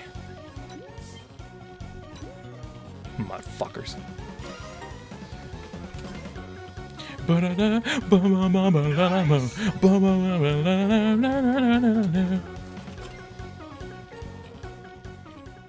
Man, dude, it's Pac-Man. Dude, it's fucking Pac-Man. Listen, I've always been a shooter for Pac-Man, okay? Pac-Man up playing the Sonic Racing. Pac-Man would never do that. Pac-Man has a wife and child at home. Yeah, he has a Pac Mom and a Pac Sis and a Pac Bro. We don't know. Wait, do we know about his Pac Mom? His Pac. Pac Mom is the replacement for Miss Pac-Man because Miss Pac-Man is stuck in copyright limbo. Okay. That's why you haven't seen Miss Pac-Man in any modern like Pac-Man game because the rights dispute behind Miss Pac-Man is a nightmare.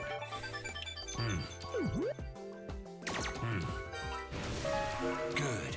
It's one of those like the closest thing I can equate it to, and this might not be 100% correct, so I am willing to be proven wrong, but this is how I understand it, is that it's like a Ken Penders situation. Okay. Where like the person who created Miss Pac-Man wanted to own the character of Miss Pac-Man, and somehow won the rights, so that's why Namco can't use Miss Pac-Man in anything. Again, I might be completely wrong. It's been a while since I've heard the story, so please look it up at your own discretion. But that's how I remember it. I do know for a fact that Miss Pac-Man is in, like, rights and licensing hell, and that's why she has now been bastardized into what we know as Pac-Mom. With, like, the weird face and the slender legs and the big pink hat. Pac-Mom is like my sleep paralysis demon. Okay, here we go. Okay, I'm ready.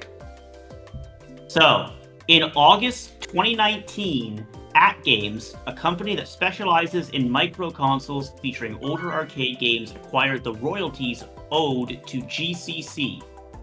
Okay? Okay.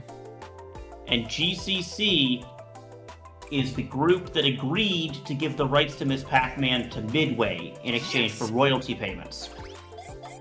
Because at the time, Midway held the license from Namco for distribution of Pac-Man. Okay. So after Miss Pac-Man became successful, Midway and GCC undertook a legal battle concerning, of course, merchandising and all that stuff. The settlement stated that GCC would be paid royalties by Midway for usage of Miss Pac-Man in commercial context. Namco made an additional agreement with the GCC stakeholders in 2008. While Bandai Namco does control the Miss Pac-Man copyright and intellectual property, some royalty rights and obligations are unresolved. So then you fast forward 11 years, 2019, At Games, which is the company that specializes in microconsoles, acquires the royalties owed to GCC. At Games initially approached the GCC group members about licensing Miss Pac-Man for their products. Bandai Namco, upon learning that At Games has been seeking these rights for a possible mini-arcade game, filed a lawsuit against them, alleging that At Games misrepresented itself as licensed to make Miss Pac-Man products and created Miss Pac-Man mini-cabinets under those claims. The case was ultimately dismissed with prejudice in 2020 following a request by Bandai Namco, providing Judge Vince Chabria stated that, quote, all involved parties had resolved the case of their own accord. I see. And they just never settled out of court, I'm taking it. Beginning with the Arcade Archives release of Pac-Land in 2022, the Miss Pac-Man character has been removed from games which previously featured her. In her place is a new character known as Pac-Mom, who also replaces her in the Pac-Man Museum Plus versions of Pac-Land, Pac-In-Time, and Pac-Attack, and in Pac-Man World Repack, or Remake of Pac-Man World. Yeah. The character has also been removed from the Arcade Archives release of Tinkle Pit in 2024, which saw Pac-Mom replace Miss Pac-Man's appearances in the game. Bandai Namco has not given an official reasoning for the change, but news outlets have assumed it was done to avoid any further legal problems. Interesting. So it's not even like the person who created Miss Pac-Man. It's like the people that owe the royalties if somebody uses Miss Pac-Man.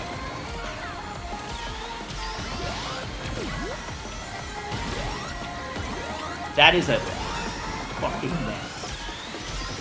Yeah, so hence why we haven't seen Miss Pac-Man in anything in like 6 years. Okay, so now time to look at and she's been converted into the bastardization known as Pac-Mom. What the fuck is that? Yeah, it's a sleep paralysis demon, right? I don't like that. Yeah, I mean, it's like it's literally it has human what the legs. fuck is that? No, like it has human legs and like fucking high heels and like a sun hat and it's wearing makeup. I love how you're calling her it. It's so funny.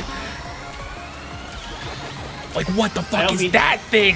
Yeah, like I don't mean to misgender Pac-Mom, but what? But good God, what the fuck is that? Like, it doesn't have a nose. Nope, no nose. It has eyes and a mouth, and gloves, and high heels, and human legs. I can't stress that enough. It has human legs. Yep.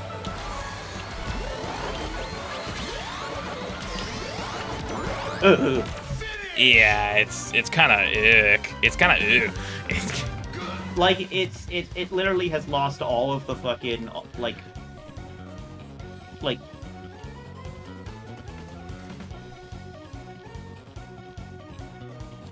ability to exist. Yeah. Like you look at Miss Pac-Man, instantly recognizable. Yeah.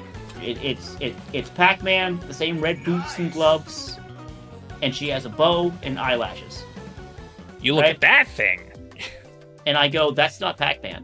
What the fuck? That actually is giving me the fucking creeps. I need to close this tab. Well, like Miss Pac-Man, fantastic design, A++. You know.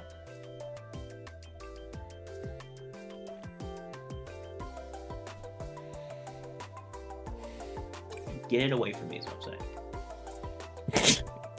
Greetings. Now OG Pac-Man, that's a fucking design. That's a fucking design, man. Just make him a yellow wedge. It is kind of insane, though, that the first Pac-Man came out in fucking 1980.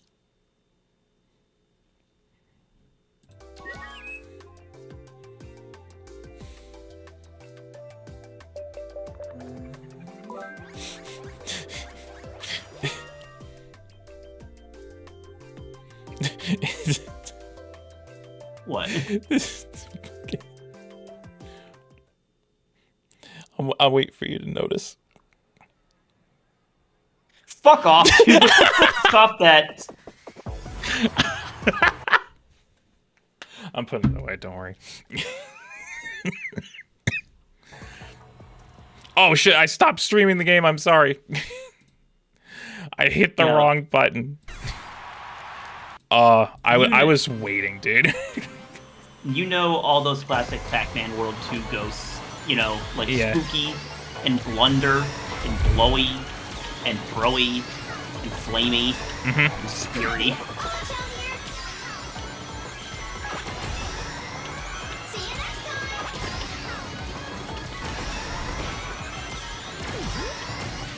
Pac-Man World 3 is the one where Pac-Man talks, right? Yes. And he's like Australian or something? No, he just sounds like a white dude. Oh, okay. Okay, that's fair. That's what I would expect Pac-Man to sound like, to be honest. He just, yeah, he sounds like a white dude. He goes, hey, oh, Jesus, it's me, Pac-Man.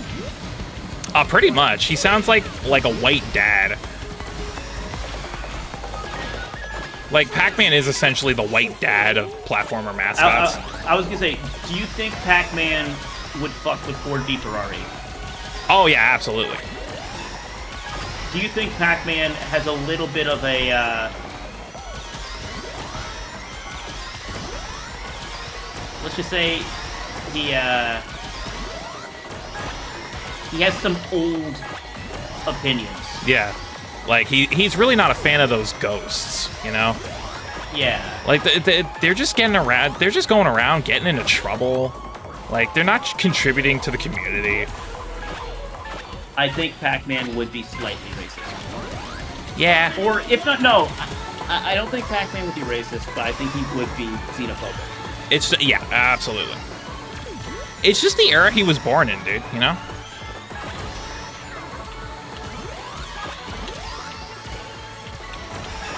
Exactly. Like, if you think about it, 1980, like...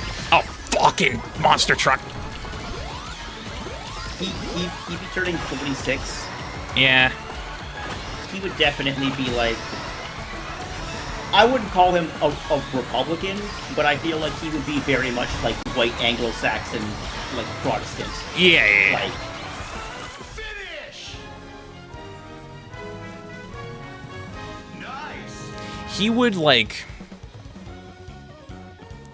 I could see Pac-Man being the kind of guy who would, like...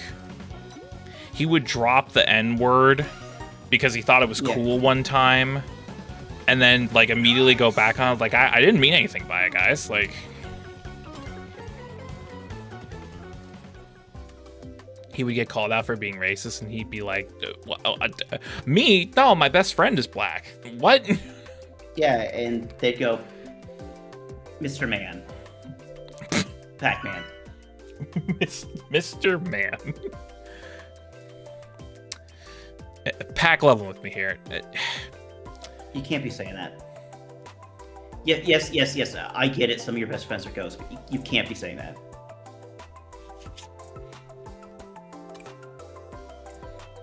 Greetings. I will say, one of the things they changed in World 2 Repack is they added full voice acting. Okay. Because in the original World 2, there are like a few characters say a few lines here and there. Yeah, there's like voice acting in the opening, in the beginning, from like. Now every major character has several lines of dialogue, including Pac-Man, who is voiced by the same dude who voiced him in World 3, who reprises his role. Wow. Okay. And the voice direction in the game is incredible because they literally leaned into the Pac-Man is a white dad trope because he just sounds like a white guy.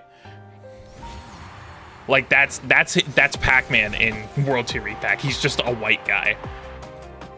Hell yeah. It's actually very funny.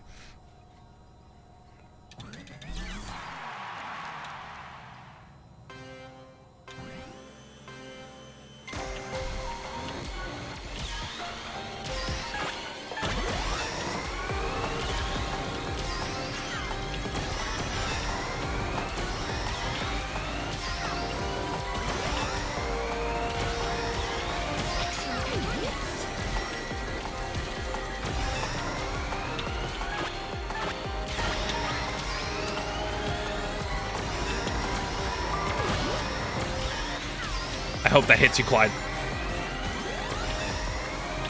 It actually did not hit him at all.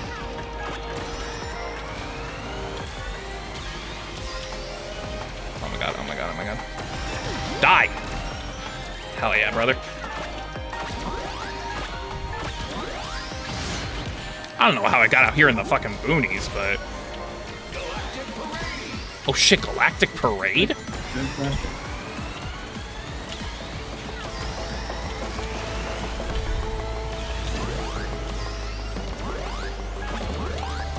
Okay, what can I get in 10th place? Oh, a drill's pretty good, actually.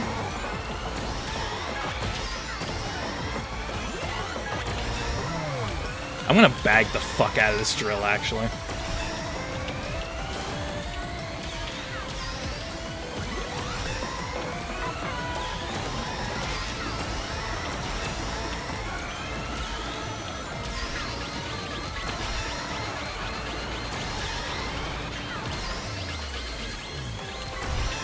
Oh, thank God.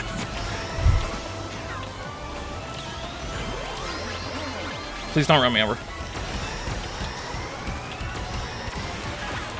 Oh my fucking God.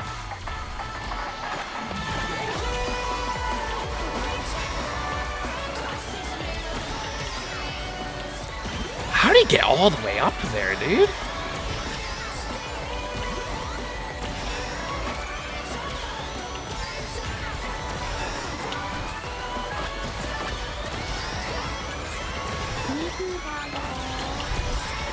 Oh no.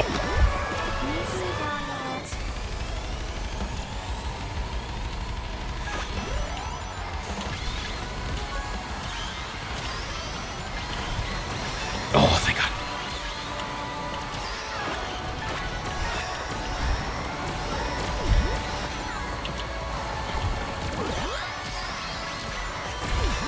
Let's go, let's go, let's go, let's go.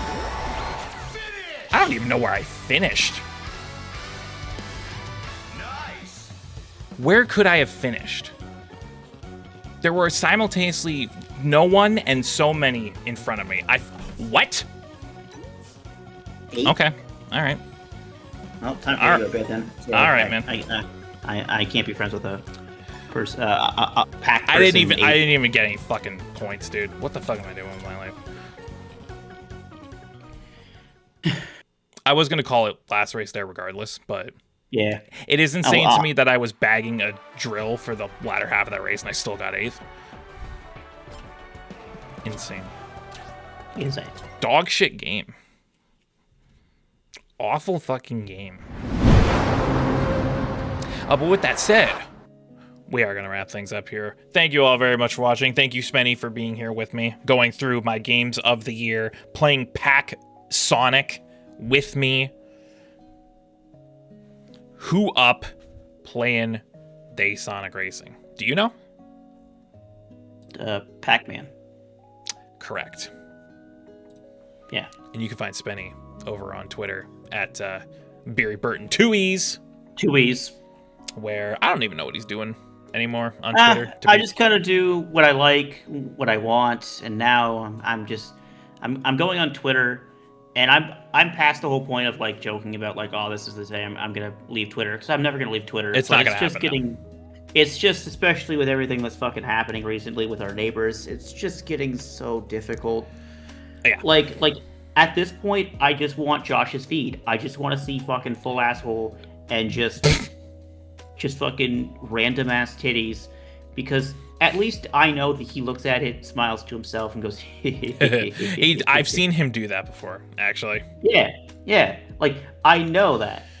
Yeah. Or like silently he goes, nice. To himself. So like, instead I'm being force fed by my own volition partly. Instead, I'm being assaulted on all fronts. Yeah, I'm being assaulted on all fronts by the fucking sheer hellhole that is the United States of America, and the equally as sheer hellhole that is the conservative supporters of Canada. Yeah. So, I'm living my best life. Things aren't great right now, but they'll be looking up, hopefully. Yeah. Hopefully he's not homeless by next stream. Yeah. Here's hoping. Here's hoping. If you want to support Spencer in his Not Be Homeless fund, there's a GoFundMe link in the description that you can donate to. Please, any little bit helps. You can also continue to game, gamers, because that's what I always tell you. I say, keep gaming, gamers. That's my his catchphrase. That's his my one catchphrase. I say it once, maybe twice a month. He says it every chance he gets. Every time he's on stream, he's like, keep gaming, gamers. That's my iconic catchphrase. Whenever somebody says, hey, Spencer, what do you think of the Middle Eastern crisis? I say, hey, man, keep gaming, gamers. He's just over in the corner in the fetal position. It's like, keep gaming, gamers. Keep gaming, gamers. Keep... Yeah. What do you think about the ongoing crisis in Venezuela? Keep gaming, gamers. Keep gaming, gamers. I think it's great to be in Venezuela on January 3rd, 2026. Ice Squidward. Ice Squidward. Anyway, we'll wrap things up here. You know where to find me. All of my stuff's right here. YouTube, Twitch, Twitter. Follow your boy. Send me money. Give me all your money. That's all I could really want this year. It's a new year. It's a new me. New streams. Give me all your money. That's all I can really ask for. And with that said, wrap things up here. Thank you all for watching. Shane the Bear 1, Spencer signing out. Hope y'all have a great night. And Spencer, what do you say? Yeah, I say, I hope you all have a good rest of your night. Thank you very much. And keep gaming, gamers. Keep gaming, gamers. Keep on gaming. We'll see you next time. Fart sound.